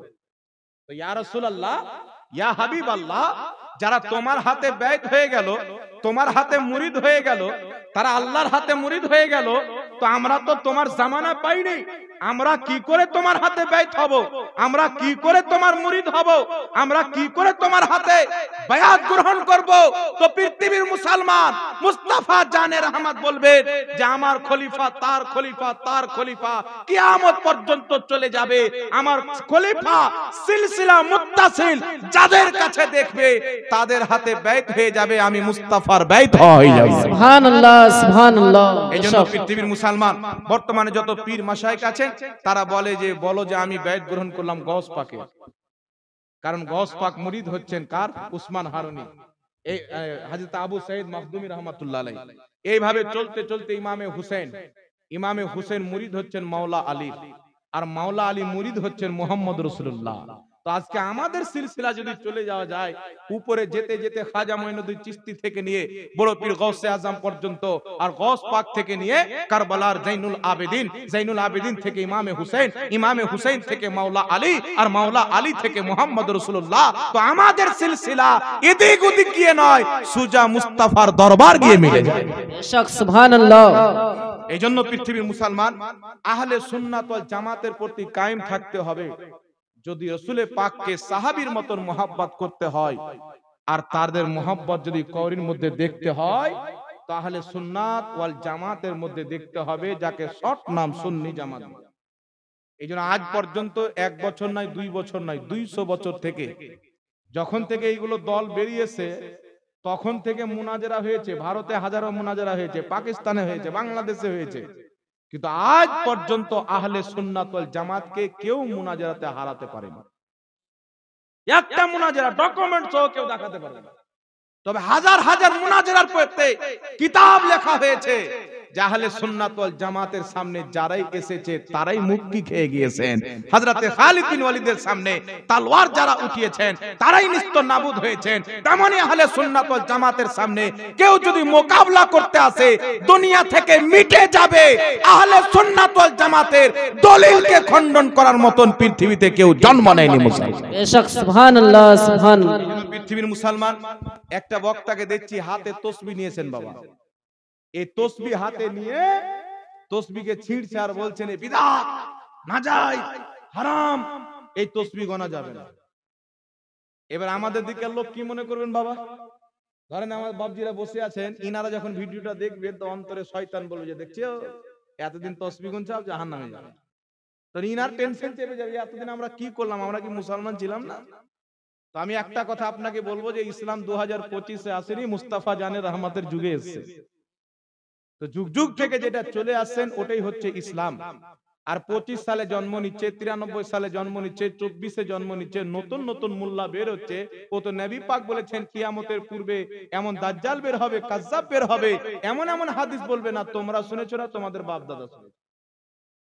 সহিহ মুসলিমের হাদিস, দাজ্জালুনা কাযাবুন। তো এখন আপনারা বলেন বাবা এগুলো নতুন মশলা নয়, কিন্তু তসবিহ আসলো কোথায় থেকে? আমি বলেছিলাম লামাযহাবিরা যদি দামেস্ক গিয়ে ইবনে তাইমিয়াকে কবর থেকে উঠিয়ে নিয়ে আসে আর আমাদের সামনে বসিয়ে দেয় তো তসবিহকে বিদআত প্রমাণ করবে। ইবনে তাইমিয়ারও ভাঁড়ে তেল নাই। যে আলবানিকে আলবান থেকে উঠে নিয়ে চলে আসে, ও ব্যাটারও ক্ষমতা নাই। আর সৌদির ইবনে বাজ এক চোখে দাজ্জাল কানা, ওয়াকেও যদি উঠে নিয়ে আসে আর 7 গোষ্ঠী পর্যন্ত তসবিহকে বিদআত প্রমাণ করতে পারবে না। এ তসবিহ আসলো কোথায় থেকে? মুসান্নাফে ইবনে আবি শাইবার মধ্যে হাদিস রয়েছে এবং ইমাম আহমদ বিন হাম্বল রাদিয়াল্লাহু তাআলা আনহু কিতাবুজ জুহুদে সহিহ সনদে হাদিস উল্লেখ করেছেন। হযরতে আবু দারদা রাদিয়াল্লাহু তাআলা আনহুর নিকটে অনেকটি খেজুর বিচি ছিল। কি ছিল বাবা? স্পেশাল ভাবে সুন্দর করে ধুয়ে পবিত্র করে নিজের কাছে রেখেছিলেন ক্যারিতে ভরে। তো উনি নামাজের পর ওই খেজুরগুলিকে তসবিহ হিসাবে গুনতেন। সুবহানাল্লাহ, আলহামদুলিল্লাহ, সুবহানাল্লাহ, আলহামদুলিল্লাহ। আরো কিতাবে এসেছেন হযরতে আবু হুরায়রা রাদিয়াল্লাহু তাআলা আনহুর নিকটে কাপড়ের একটা বড় রস্সি ছিল, সেই রস্সিতে 2000 গিট বেঁধে রেখেছিলেন, আর এইভাবে তিনি গিট দ্বারা তসবিহ গুনতেন। কোন সাহাবী পাথরের টুকরা রাখতেন, সেই টুকরা দিয়ে তসবিহ গুনতেন। আমার নবী নিষেধ করেননি, সাহাবায়ে কেরাম গুনছেন। এইগুলো জিনিস থেকে তসবির আবিষ্কার হয়েছে। তসবির মধ্যে ধাগা ভরে দিয়ে সুন্দর সুন্দর গিট দিয়ে, যাতে দেখতেও ভালো লাগে আর কাছে থাকলে গনার ইচ্ছা করে। তাই হযরতে জুনেদ বাগদাদি বলছেন, এই তসবির বরকতি আমি জুনেদ বাগদাদি এত উঁচু মাকাম পেয়েছি। এই তসবিহ গুনে গুনে আমি আল্লাহর ওলি হয়েছি। আর ইমাম মুল্লা আলী কারি মিরকাতের মধ্যে লিখতেছেন, যিনি 2.5 লক্ষ হাদিসের হাফিজ, যে কিছু মূর্খ জাহিল বলে তসবিহ গনা বিদআত, ও হলো জাহিল, তসবিহ গনা জায়েজ আছে। একটু জোরে হবে না সুবহানাল্লাহ। ইমাম সিউতি রাহমাতুল্লাহ আলাইহি আল মিনহা ফি সুবহা বলে একটি কিতাব লিখেছেন, তসবিহর ব্যাপারে কিতাব লিখেছেন। তিনি তসবিহ গণনাকে প্রমাণ করেছেন। এইজন্য পৃথিবীর মুসলমান সাহাবায়ে কেরাম খেজুরের বিচি দিয়ে তসবিহ গুনতেন, পাথর কাপড় দিয়ে তসবিহ গুনতেন, কাপড়ের গিট বেঁধে রেখে সেই গিট দিয়ে তসবিহ গণনা করতেন। এইজন্য তসবিহ গণনা করা এটা হচ্ছে সাহাবায়ে কেরামের সুন্নাহ।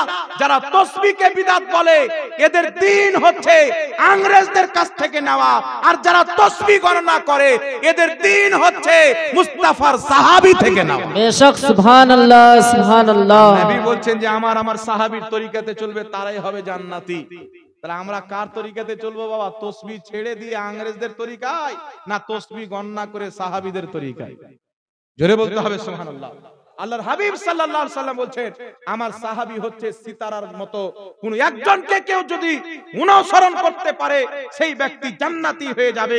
এজন্য পৃথিবীর মুসলমান আমাদের দ্বীন, আমাদের ইসলাম আহলে সুন্নাত ওয়াল জামাত ওটারই প্রতি কায়েম আছে, যেটার প্রতি সাহাবা কায়েম ছিলেন, আহলে বাইত কায়েম ছিলেন, বুজুর্গানে দ্বীন কায়েম ছিলেন। এটাই কারণ পৃথিবীতে যত ওলি আছেন, সুন্নি জামাতে আছে, ওয়াহাবি জামাতে ওলি নাই, কাদিয়ানি জামাতে ওলি নাই, শিয়া জামাতে ওলি নাই, খাজা মঈনুদ্দিন চিশতি কোন জামাতের? সুন্নি জামাতের। নিজামউদ্দিন আউলিয়া কোন জামাতের? সুন্নি জামাতের। মাকদুম আশরাফ সিমনা কোন জামাতের? সুন্নি জামাতের। সিরাজউদ্দিন আখি পাক কোন জামাতের? সুন্নি জামাতের। কুতবউদ্দিন বাখতিয়ার কাকি সুন্নি জামাতের। আমিরে খুসরো সুন্নি জামাতের। মাহবুবে ইলাহি সুন্নি জামাতের। বাবা ফরিদ সুন্নি জামাতের। গঞ্জে শাকার সুন্নি জামাতের। দাতা আলী হুজবেরি সুন্নি জামাতের। পৃথিবীতে যত ওলি এসেছে সব সুন্নি জামাতে এসেছে। সুবহানাল্লাহ, সুবহানাল্লাহ। নারে তাকবীর, নারে রিসালাত, নারে হায়দারি, নারে হায়দারি।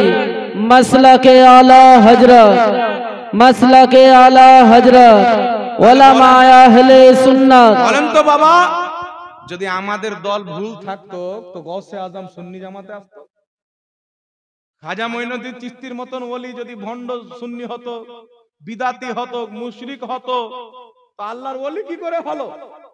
এই আল্লাহ ওয়ালারাই প্রচার করে, ইনাদের রওজা আজ পর্যন্ত সাক্ষী দেয়, জান্নাতে যদি যেতে চাও ওই পথে এসো যেই পথে খাজা গরিব নওয়াজ চলেছেন, যেই পথে নিজামউদ্দিন আউলিয়া চলেছে। ইনাদের পথে চলনে ওয়ালারা ইনাদের সাথে জান্নাতে যাবে। বল সুবহানাল্লাহ। এবার এখানে একটি কথা আপনাকে বলি বিরাদর ইসলাম, একটু লক্ষ্য করে শুনেন। আমরা আহলে সুন্নাত ওয়াল জামাত একটি হাদিস বুখারী থেকে আপনাকে বললাম, কিয়ামতের ময়দানে নবী মুস্তাফা সুপারিশ করবেন। আর হাদিসের মধ্যে কিছু ভাগ আছেন বাবা।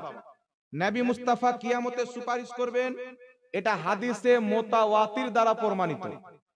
হাদিসে মুতাওয়াতির কাকে বলে?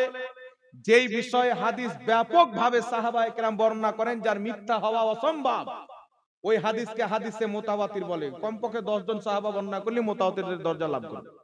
এই রকম হাদিসকে যদি কোনো ব্যক্তি অস্বীকার করে তাহলে সেই ব্যক্তি কাফির হয়ে যাবে। এটাই হচ্ছে ফুকাহা এবং মুহাদ্দিসদের ফতোয়া।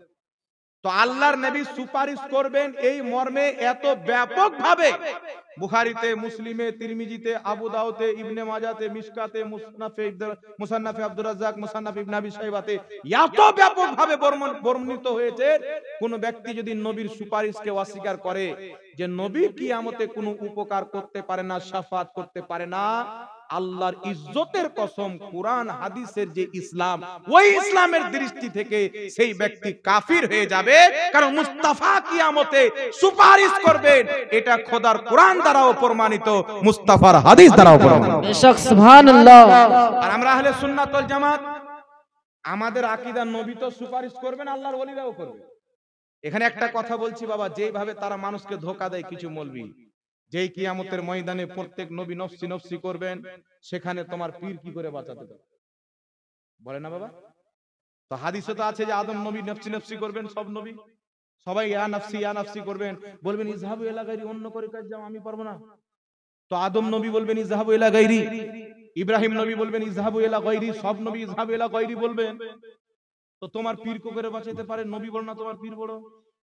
তখন একজন সুন্নি ব্যক্তি পীরের মুরিদ চিন্তা করছে, কথা তো ঠিকই বে, কালি চোখের রোগ থাকলে বলে বাত তো সহি বা, কথা তো ঠিকই বলছে বে, নবী গো নফসি নফসি করবেন, তো পীর সাহেব কি করে বাঁচাবে? কালি চোখের ভাষা বলার চেষ্টা করতেছি। তো এইভাবে যখন বলবে বাবা, তো আপনার ব্রেনে তো শয়তান তো সব সময় মানুষের সাথে থাকে। আল্লাহ পাক বলছেন শয়তান হলো মানুষের খোলা দুশমন, প্রকাশ্য দুশমন। এ বলবে যে নবীগণ যদি নফসি নফসি করে, তোর পীর কি করে বাঁচাবে? ব্রেনে বেশি খাটাতে গেল, কথা তো ঠিক, পীর ছেড়ে দিল, ওয়াহাবি হয়ে গেল। কত লোক ওয়াহাবি হয়ে গেছে, কেউ টাকা নিয়ে হয়েছে, কেউ আপনার সাবমার্শাল নিয়ে হয়েছে, কেউ কুরবানির গরু নিয়ে হয়েছে, বুঝতে পারছেন? টাকাতে ঈমান বিক্রি করে দিচ্ছে। কিন্তু যেই ব্যক্তির কলিজাতে আল্লাহ ঈমানকে গেঁথে দিয়েছেন, সারা পৃথিবীর সম্পদ যদি তার কদমে রেখে দেয়, তো একটাই কথা বলবে, আমি নবীর বাজারে বিক্রি হয়েছি, পৃথিবীর সম্পদ আমাকে কিনতে পারে না। দুনিয়ার কি জিনিস?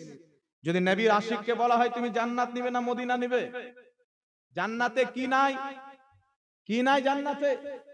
সব আছে, কিন্তু জান্নাতে নবী নাই, নবী আছেন মদিনাতে। তো কেউ যদি জিজ্ঞাসা করে সবচাইতে দামি জিনিস মদিনাতে আছে না জান্নাতে, তো আশিককে যদি জিজ্ঞাসা করা হয়, তো আশিক বলবে মদিনাতে। আর যদি ওয়াহাবিকে জিজ্ঞাসা করা হয়, বলবে জান্নাতে। বলে জান্নাতে কি আছে? বলে আপেল আছে, বেদানা আছে, খেজুর আছে, কিশমিশ আছে, যা চাইবে তাই আছে, হুর আছে, গিলমা আছে। বলবে হুর হোক আর গিলমা হোক, আপেল হোক আর কিশমিশ হোক, যত সুন্দর হুর হোক, মুস্তাফার কদমের সমতুল্য সৌন্দর্য আল্লাহ হুরকে দান করেন। आला हजरत बोलते तेरे कदमों में जो है गैर का मुंह क्या देखे, कौन नजरों पे चढ़े देख के तलवा तेरा।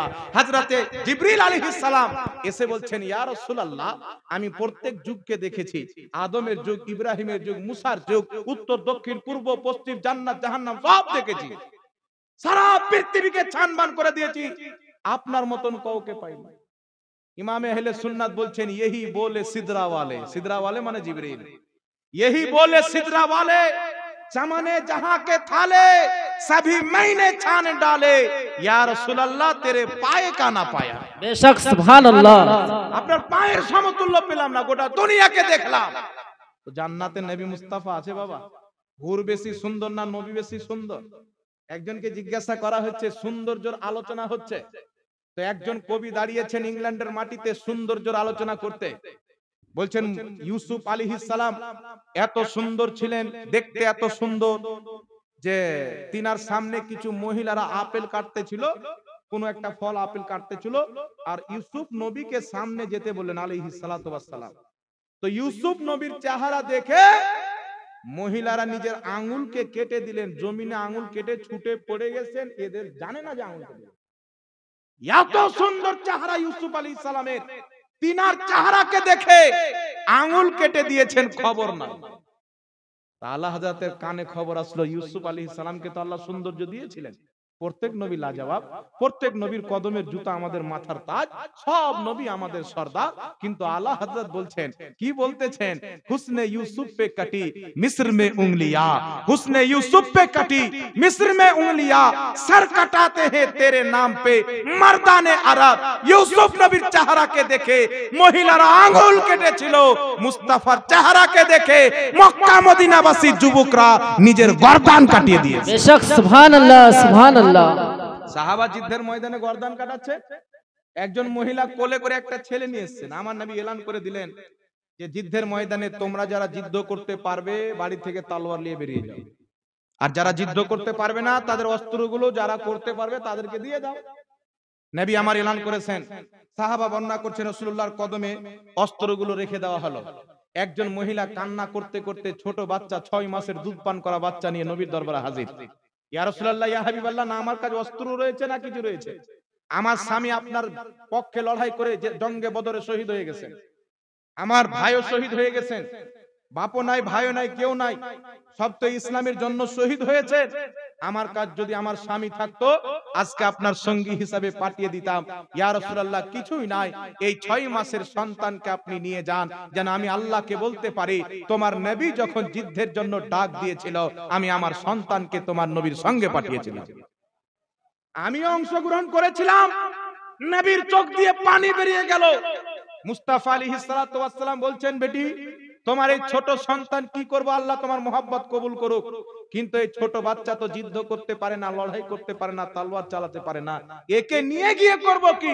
মহিলাটি বলছেন, ইয়া রাসূলুল্লাহ, আমি জানি যে আমার সন্তান 6 মাসের, না তলোয়ার চালাতে পারে না তলোয়ারের মার সহ্য করতে পারবে, কিন্তু ইয়া রাসূলুল্লাহ আমার এই সন্তানের মধ্যে এমন একটি গুণ রয়েছে, সেই গুণটি যুদ্ধের ময়দানে কাজে লাগবে। আমার সন্তানকে কেউ যদি একটা মোহাব্বতের চুমুন দিয়ে দেয়, আমার সন্তান তার গলা চিপকে তাকে ধরে সেটে যায়। ইয়া রাসূলুল্লাহ, আমি মা চাই যে যুদ্ধের ময়দানে যখন কাফির মুনাফিকরা আপনার সামনে তীর মারবে, আপনি আমার সন্তানকে একটা চুমুন দিবে, আমার সন্তান আপনাকে চিপকে ধরবে, আর তীর আপনার দেহে লাগবে না, আমার সন্তান নিজের বুকে পিঠে নিয়ে শহীদ হয়ে আপনার হিফাজত করবে। আমি এটাই চাচ্ছি যে আপনার মোহাব্বতে আমার 6 মাসের সন্তান যেন শহীদ হয়ে যায়। সুবহানাল্লাহ সুবহানাল্লাহ। বেশক কত রাসূলের পাককে মোহাব্বত করতেন বাবা। আজকে নবীর শানে দাঁড়িয়ে গেলে বলছে ইয়া নবী সালামুন আলাইকা, পৃথিবীর কোন হাদিসে নাই। আমি এক জায়গায় বলেছিলাম, ইয়া নবী সালামুন আলাইকা পাঠ করা কোন ওয়াহাবি যদি নাজেজ বা বিদআত হারাম প্রমাণ করতে পারে তাকে 1 লক্ষ টাকা পুরস্কার দেব। তো যাদেরকে চ্যালেঞ্জ করছি বাবা, ওরা এইভাবে ঘুমটা পড়ে থাকে। দেখেছেন এরকম বলবি? আর মোচার দাড়ি না থাকতো তো আল্লাহর কসম এরা মনে করতো যে মহিলা না বেটা ছেলে না বিটি ছেলে, চিনতেই পারা যেত না। এমন ভাবে ওড়না দিচ্ছে, আরবে মহিলারা এখন মাথা থেকে ওড়না নামিয়ে নিয়েছে, গাড়ি ড্রাইভিং করছেন, পার্কে ঘুরছে, ফুটবল খেলছে মেয়েরা। আর ওয়াহাবি মৌলবীরা এখন পর্দার জিম্মেদারি নিয়ে নিয়েছে, যে 1400 বছর থেকে তো তোরাই করলি, এখন আমাদেরকে দে, তোরা একটু আজাদ ময়দানে ঘোর। এই জন্য এইভাবে মিলবে বলে টুপি না পড়লেও চলবে, বিনা টুপিতে নামাজ পড়া অসুবিধা নাই। তো টুপি পাঠ করা, টুপি পড়া, এটা হচ্ছে নবী মুস্তাফা সাল্লাল্লাহু আলাইহি সাল্লামের সুন্নাহ, সাহাবারও সুন্নাহ। টুপি পড়তেন, মাথায় পাগড়ি বাঁধতেন, যেমন আমরা মাথায় পাগড়ি বাঁধি, টুপি আছে, টুপির উপরে পাগড়ি আছে। পাগড়ি হচ্ছে 12 হাত, 12 হাত পাগড়ি পড়া রাসূল পাকের সুন্নাহ। কথা বুঝতে পারছেন? এই জন্য আমরা টুপি পড়ি, মাথায় পাগড়ি পড়ি, শুক্রবারে পড়ার চেষ্টা করি, ঈদের দিন পড়ার চেষ্টা করি, কোনো ভালো অনুষ্ঠান হলে পড়ার চেষ্টা করি, জালসাতে পড়ে স্টেজে আসি, কিছুক্ষণ তো নবীর সুন্নাতে আমল করব। আর বাকি তো মাথায় টুপি দিয়ে থাকে, এটাও নবীর সুন্নাত। তো কিছু মৌলবি মার্কেটে বেরিয়েছে, একটা জাহাঙ্গীর মুফতি বেরিয়েছে ঝাড়খণ্ডে, 12 হাতের লম্বা পাগড়ি পরে। আচ্ছা বাবা, নবী পাক পাগড়ি পরেছেন তাই আমরা পাগড়ি পরি, তাই না? বুখারীতে আছে, মুসলিম আছে, হাজারো কিতাব আছে। কিন্তু এই যে তারা ঘুমটা পড়ে এইভাবে, এটা কোন হাদিসে আছে? মহিলার মতন ঘুমটা সারা পৃথিবীর কোন কিতাবে কেউ দেখাতে পারে না যে আমার নবী ঘুমটা পড়েছেন। তবে আমরা দেখাইতে পারবো যে কেন পড়ে। বুখারী শরীফের মধ্যে একটি হাদিস এসেছেন, হযরতে আনাস রাদিয়াল্লাহু তাআলা আনহু একদিন মসজিদের মিম্বারে উঠলেন, তো দেখছেন অনেক সাহাবী মাথাতে টুপির উপরে এইভাবে চাদর দিয়েছেন, যেমন ওয়াহাবিরা দিচ্ছে এখন। তো হযরত আনাস বলছেন তোমাদেরকে দেখে খাইবার যুদ্ধের ইহুদিদের মতো লাগছে। জাঙ্গে খাইবার হয়েছিল না, খাইবার নামে একটা যুদ্ধ হয়েছিল, সেখানে যতগুলো ইহুদি এসেছিল তাদের পুচকা টুপির উপরে এইরকম একটা করে ঘুমটা ছিল। সাহাবারা সঙ্গে সঙ্গে ঘুমটা রাখবে না নামাবে, জোরে বলে। তো হযরত আনাস বিন মালিক বলছেন মাথায় টুপির উপরে ঘুমটা দেওয়া অভ্যাস করে নেওয়া, কেউ এমনি ঠান্ডার কারণে দিয়ে দিল বা এমনি এক একদিন দিয়ে দিল আলাদা ব্যাপার, এটাকে কালচার বানিয়ে নেওয়া এটা হচ্ছে ইহুদিদের তরিকা। আর সহিহ মুসলিমে রাসূল পাক বলছেন কিয়ামতের পূর্বে দাজ্জাল যখন বের হবে ৭৭,০০০ বাহিনী দাজ্জালের সাথে থাকবে, তাদের সকলের মাথায় ঘুমটা থাকবে। আর দাজ্জালের সঙ্গে কারা যাবে? এই ওয়াহাবি মোল্লাগালা দাজ্জালের সঙ্গে দৌড়বে। কেন দৌড়বে? এরা বিশ্বাস করে দাজ্জাল মুর্দা জিন্দা করতে পারে কিন্তু নবী পারে না। এরা বিশ্বাস করে দাজ্জাল মুর্দা জিন্দা করতে পারে কিন্তু নবী জিন্দা করতে পারে না। দাজ্জালের যেগুলো শক্তি এরা বিশ্বাস করে, আমাদের নবীর সেইগুলো শক্তি এরা বিশ্বাস করে না। কিন্তু আমার নবী শুধু জিন্দা নয়, আমার নবী পাথর, যার মধ্যে কখনো আত্মা ছিল না, ইশারা করে দিয়েছেন পাথর কলমা পাঠ করতে আরম্ভ করেছে। সুবহানাল্লাহ সুবহানাল্লাহ। এইজন্য পৃথিবীর মুসলমান আল্লাহ পাকের মেহেরবানি, শুকরিয়া যে তিনি আমাদেরকে আহলে সুন্নাত ওয়াল জামাতের অন্তর্ভুক্ত করেছেন। আল্লাহ পাক সকলকে কবুল করুক। একবার উচ্চ স্বরে মুহাব্বতের সহিত দুরূদ সালাম পাঠ করেন। আল্লাহুম্মা সাল্লি আলা সাইয়্যিদিনা মাওলানা মুহাম্মদ ওয়া আলা আলি সাইয়্যিদিনা মাওলানা মুহাম্মদ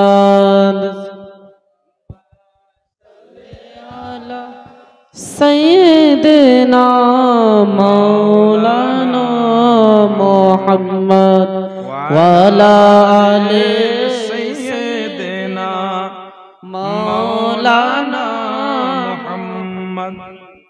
देखने को या मोहम्मद यूं तो क्या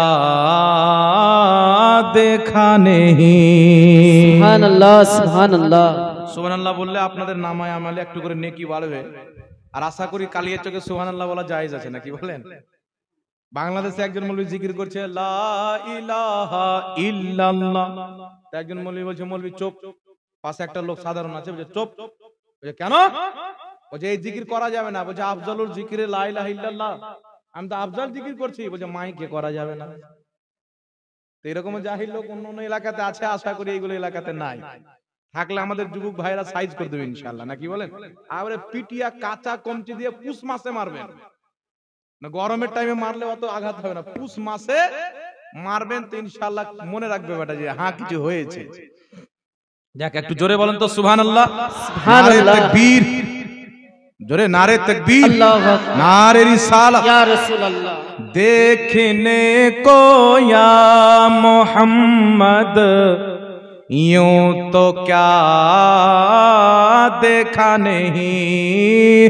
देखने को या मोहम्मद यूं तो क्या देखा नहीं। देखने को या मोहम्मद यूं तो क्या देखा नहीं। देखने को या मोहम्मद यूं तो क्या देखा नहीं। हाँ मगर महबूब कोई, हाँ मगर महबूब कोई आप सा देखा नहीं। सुबहानल्लाह सुबहानल्लाह। हाँ मगर महबूब कोई आप सा देखा नहीं। देखने को या मोहम्मद यूं तो क्या देखा नहीं। एक से एक बढ़कर हंसी दे खे मगर या मुस्तफा। सुबहानल्लाह सुबहानल्लाह। एक से एक बढ़कर हंसी दे खे मगर या मुस्तफा।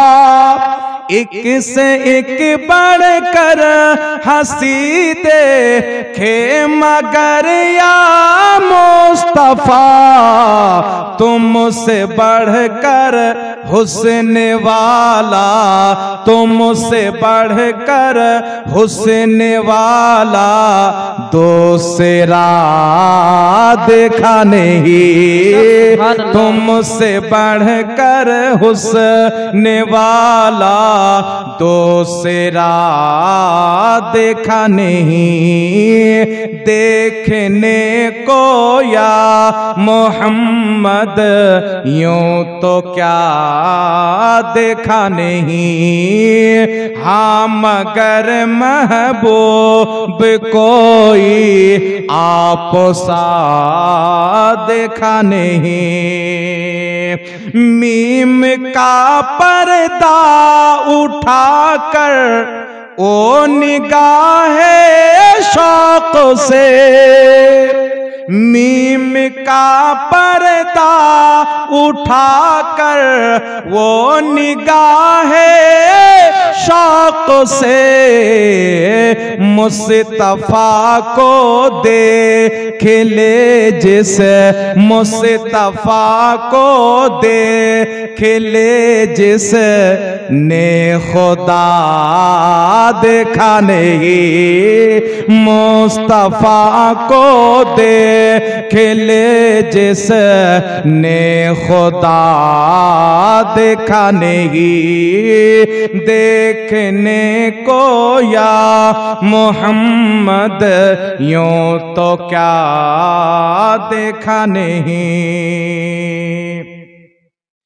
देख कर मेराज में कहते थे जिब्रील अमीन, देख कर मेराज में कहते थे जिब्रील अमीन, देख कर मेराज में कहते थे जिब्रील अमीन, यूं किसी को भी हबीबे, यूं किसी को भी हबीबे किबरिया देखा नहीं। देखने को या मोहम्मद यूं तो क्या देखा नहीं, हाँ मगर महबूब कोई आप सा देखा नहीं। देख कर जिसको कहे सब नूर हक का आईना, আর একটু জোরে বলেন না সুবহানাল্লাহ। देख कर जिसको कहे सब नूर हक का आईना, देख कर जिसको कहे सब नूर हक का आईना, आईनों में कोई ऐसा, आईनों में कोई ऐसा आईना देखा नहीं। देखने को या मोहम्मद यूं तो क्या देखा नहीं, हाँ मगर महबूब कोई आप सा देखा नहीं। अल्लाहुम्मा सल्ली अला सय्यद, क्या देंगे वाला आले सय्यदना मौलाना मुहम्मद सल्लल्लाहु ताआला আলা মুহাম্মদ সাল্লাল্লাহু আলাইহি ওয়াসাল্লাম। যাই হোক বাবা, রাত্রি অনেক হয়ে গেল আর আমাদের প্রত্যেকদিন জালসা আজকে থেকে নিয়ে রমজান পর্যন্ত মাত্র 5 দিন ফাঁকা আছে। 5 দিন নভেম্বর মাসে আপনার অক্টোবর মাসের 15 তারিখ থেকে নিয়ে নভেম্বরের একটাই ডেট ফাঁকা রেখেছিলাম, 17ই নভেম্বর, সেই 27 নভেম্বর। তো এইদিকে একটা এলাকা আছে ধুলিয়ানের পাশে একটা এলাকা আছে, ওখানে অল্প আহলে সুন্নাতুল জামাতের লোক আছে। হুজুর তাজুল ওরফা সৈয়দি সরকার মাসরুরে মিল্লাত রহমাতুল্লাহ আলাইহি সবাই ওখানে মুরিদ আছে। তো ওখান থেকে আমাকে ফোন করলেন যে হুজুর 27 তারিখে প্রত্যেক বছর আমাদের জালসায় ওই তারিখটা পড়ছে নভেম্বরের 27 তারিখ, আর আমাদের চতুর সাইডে সব গোলমাল, আর আপনার আমরাই মিডিল আছি অরিজিনাল মাল, তো আপনাকে আসতে হবে। আমরা ভাই 27 তারিখ এটা তো আমি রেস্টের জন্য খালি রেখেছি, যে এরকম পরিস্থিতি, এবার আপনি ভাবেন আসবেন কি আসবেন না। আমি বললাম ঠিক আছে, এরকম যখন আছে তো আরাম করবেন না, যান এই আরামকেও দিনের খাতিরে কোরবান করে দেবেন ইনশাআল্লাহ। তো প্রত্যেকদিন আমাদেরকে বলতে হয়, ডাক্তার দেখালে বলে যে খুব বেশি যদি বলেন তো 1 ঘন্টা, তার বেশি বক্তব্য দিবেন না, কিন্তু এমনিতে খুতবা পড়তে পড়তে 1 ঘন্টা হয়ে যায়, তো মিনিমাম 2 ঘন্টা বক্তব্য তো হয়েই যায়। তো আজকে অনেকক্ষণ হয়ে গেল আলহামদুলিল্লাহ, আবার কালকে এখানে আছি, কালকে শেষ রাত ইনশাআল্লাহ, কালকে মোলাকাত হবে। ওয়ালাইকুম আসসালাম ওয়া রাহমাতুল্লাহ। কালকে আপনাদের সঙ্গে দেখা হবে, মোলাকাত হবে, সকলে আসবেন। আজকে যা বক্তব্য হলো ইনশাআল্লাহ কালকে আরো হবে। তো একটা মাসলা বলতে বলতে ছেড়ে দিয়েছিলাম, আমি সেটা বয়ান করে নিজের বক্তব্য শেষ করে দেবো। ইয়া নবী সালামুন আলাইকা পাঠ করা যাবে কিনা, এটাকে নাজায়েজ এবং বিদাত প্রমাণ করার জন্য অনেক কিছু তারা কায়দা কুল্লিয়া করেছে। তবে মনে রাখবেন বাবা, তারা নিজের নিকৃষ্ট বিদাতকে ঢাকার জন্য আমাদের নেক আমলগুলিকে বিদাত দেয়। যেমন মিলাদুন নবী আমার কাছে লিস্ট বানাচ্ছে, যে যখন চাইবে আমি দিয়ে দেব। পাকিস্তান বাদ, ভারত বাদ, বাংলাদেশ বাদ, সারা পৃথিবী বাদ, শুধু আরব দেশের 450 জন ইমাম 450টি কিতাব নবী মুস্তাফার মিলাদের বৈধতার প্রতি লিখেছেন। 450 জন শুধু আরবি ইমাম। আমার গবেষণা মোতাবেক, তাহলে আমাদের যারা বড় বড় আছে আরো হয়তো পাবেন ওনারা, আমরা তো ওনাদের কদমের ধুল নিয়ে চলাফেরা করি।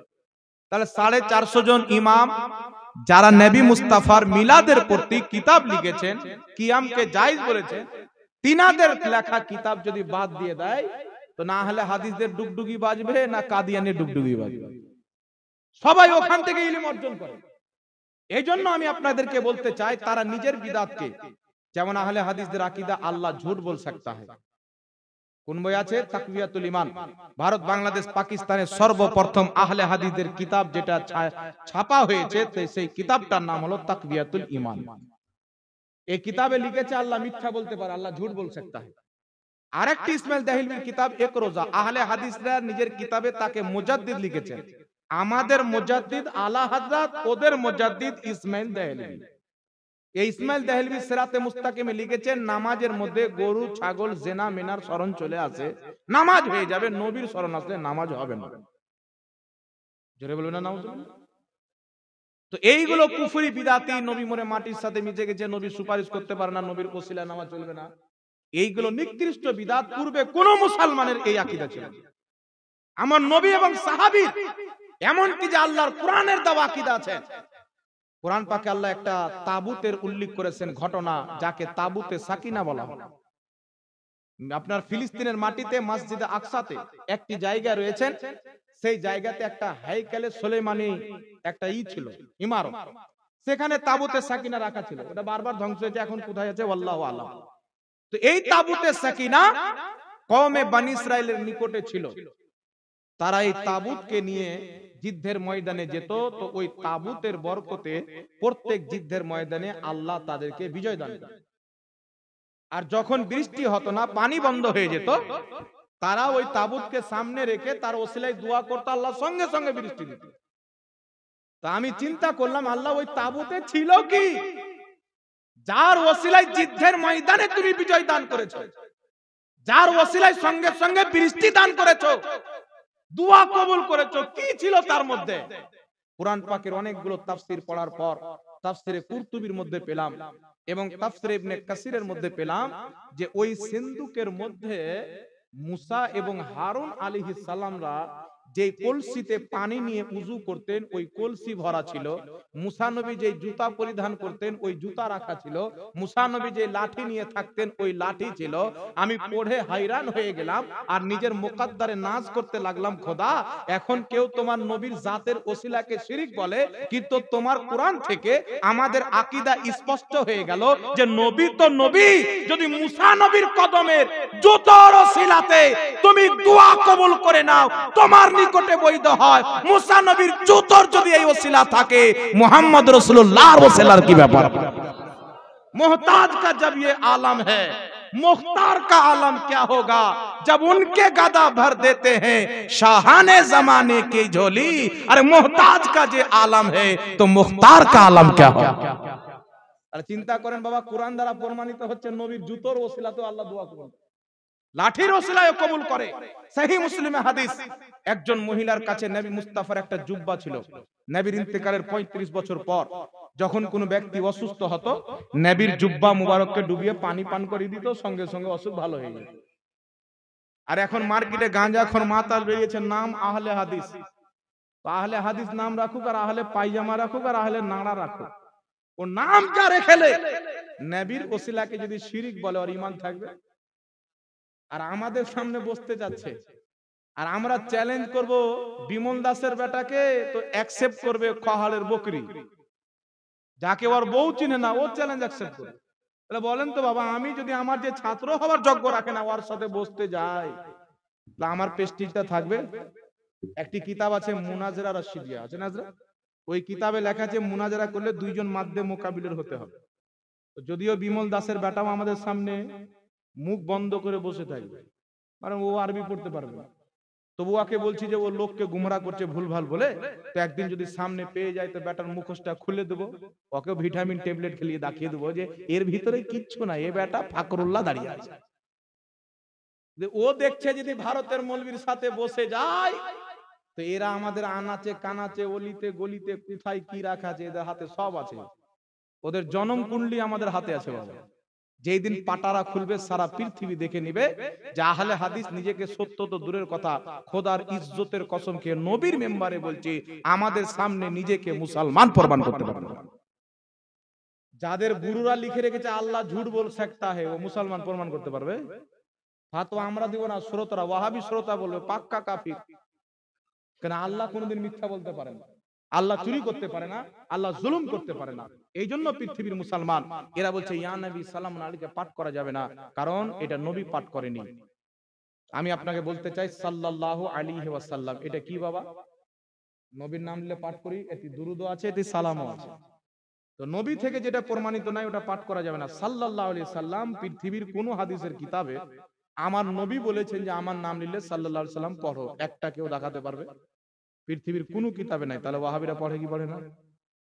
ওরাই বলছে যে নবী থেকে প্রমাণিত নাই ইয়া নবী সালামুন আলাইকা পড়া যাবে না, তো সাল্লাল্লাহু আলাইহি সাল্লামও প্রমাণিত নাই, ওটা কেন পড়ো? কথা বুঝবেন বাবা।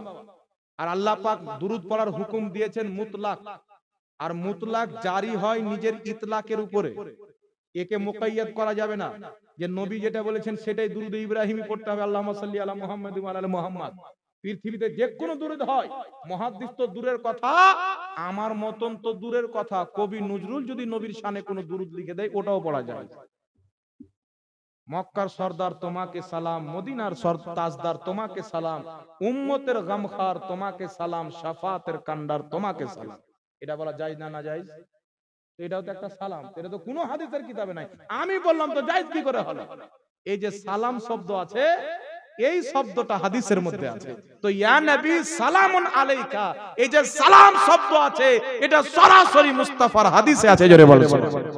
এজন্য সকল উম্মতের ইজমা, দুরুদ এবং সালাম যদি হাদিসে থাকে তবুও যায়, হাদিসে না থাকে তবুও যায়।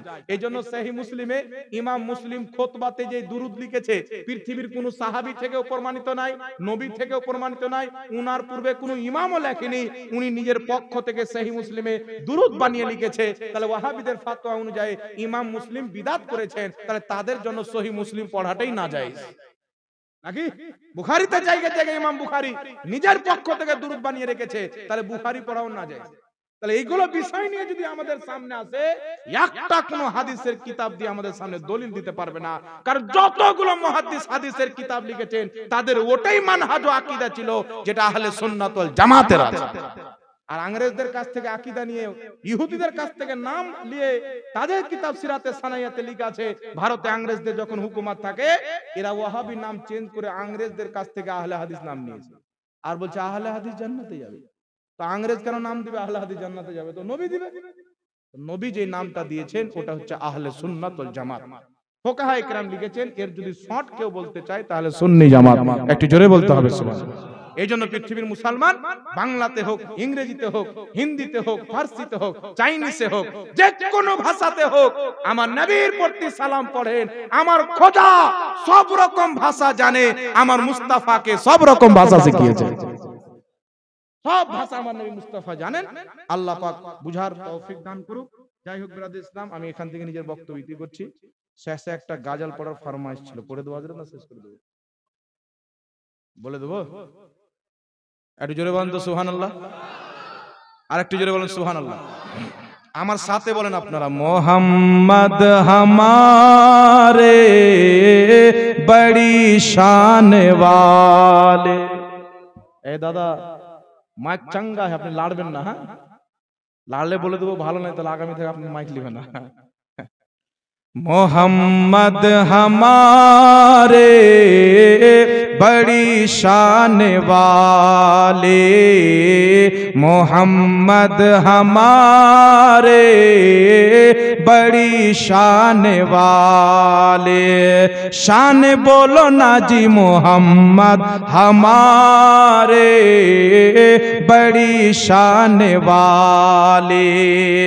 जब हुस्न था उनका जलवा नुमा अनवार का आलम क्या होगा, हर कोई फिदा है बिन देखे दीदार का आलम क्या होगा, हर कोई फिदा है बिन देखे दीदार का आलम क्या होगा।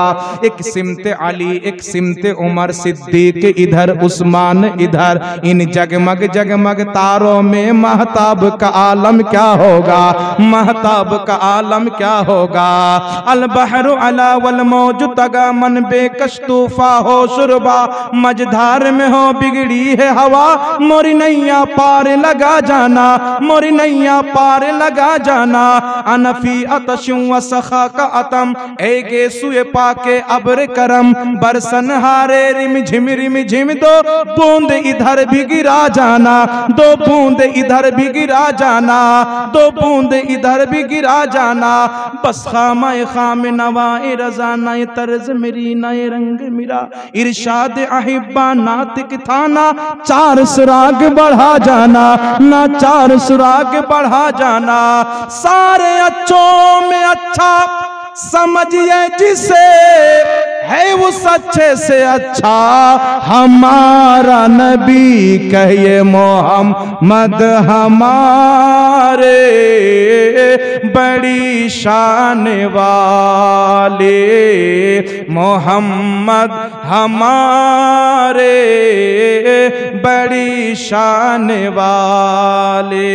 सबसे आला वाला हमारा नबी, सबसे बाला वाला हमारा नबी, अपने मौला का प्यारा हमारा नबी, दोनों आलम का दूल्हा हमारा नबी, दोनों आलम का दूल्हा हमारा नबी। सब चमक वाले उजलों में चमका किए, अंधे शीशों में चमका हमारा नबी, अंधे शीशों में चमका हमारा नबी।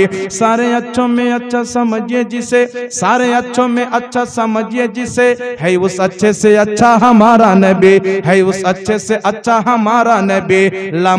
लामका तक उजाला है जिसका हो यह वो है, हर मक्का का उजाला हमारा नबी, हर मक्का का उजाला हमारा नबी। गमज़दों को रज़ा मुज़दा दीजिए के है, बेकसों का सहारा हमारा नबी, कहिए मोहम्मद हमारे बड़ी शान वाले, मोहम्मद हमारे बड़ी शान वाले। जमीनो जमा तुम्हारे लिए, मकीनो मक्का तुम्हारे लिए, चुनीनो चुना तुम्हारे लिए, बने दो जहां तुम्हारे लिए, बने दो जहां तुम्हारे लिए, बने दो जहां तुम्हारे लिए। खल्क से औलिया, औलिया से रसूल, रसूलों से आला हमारा नबी, रसूलों से आला हमारा नबी। একটু জোরে বলুন সুবহানাল্লাহ। ভালো লাগছে? থাক, আমার বুক ব্যথা করছে, হবে না, কালকে শোনাবো ইনশাআল্লাহ।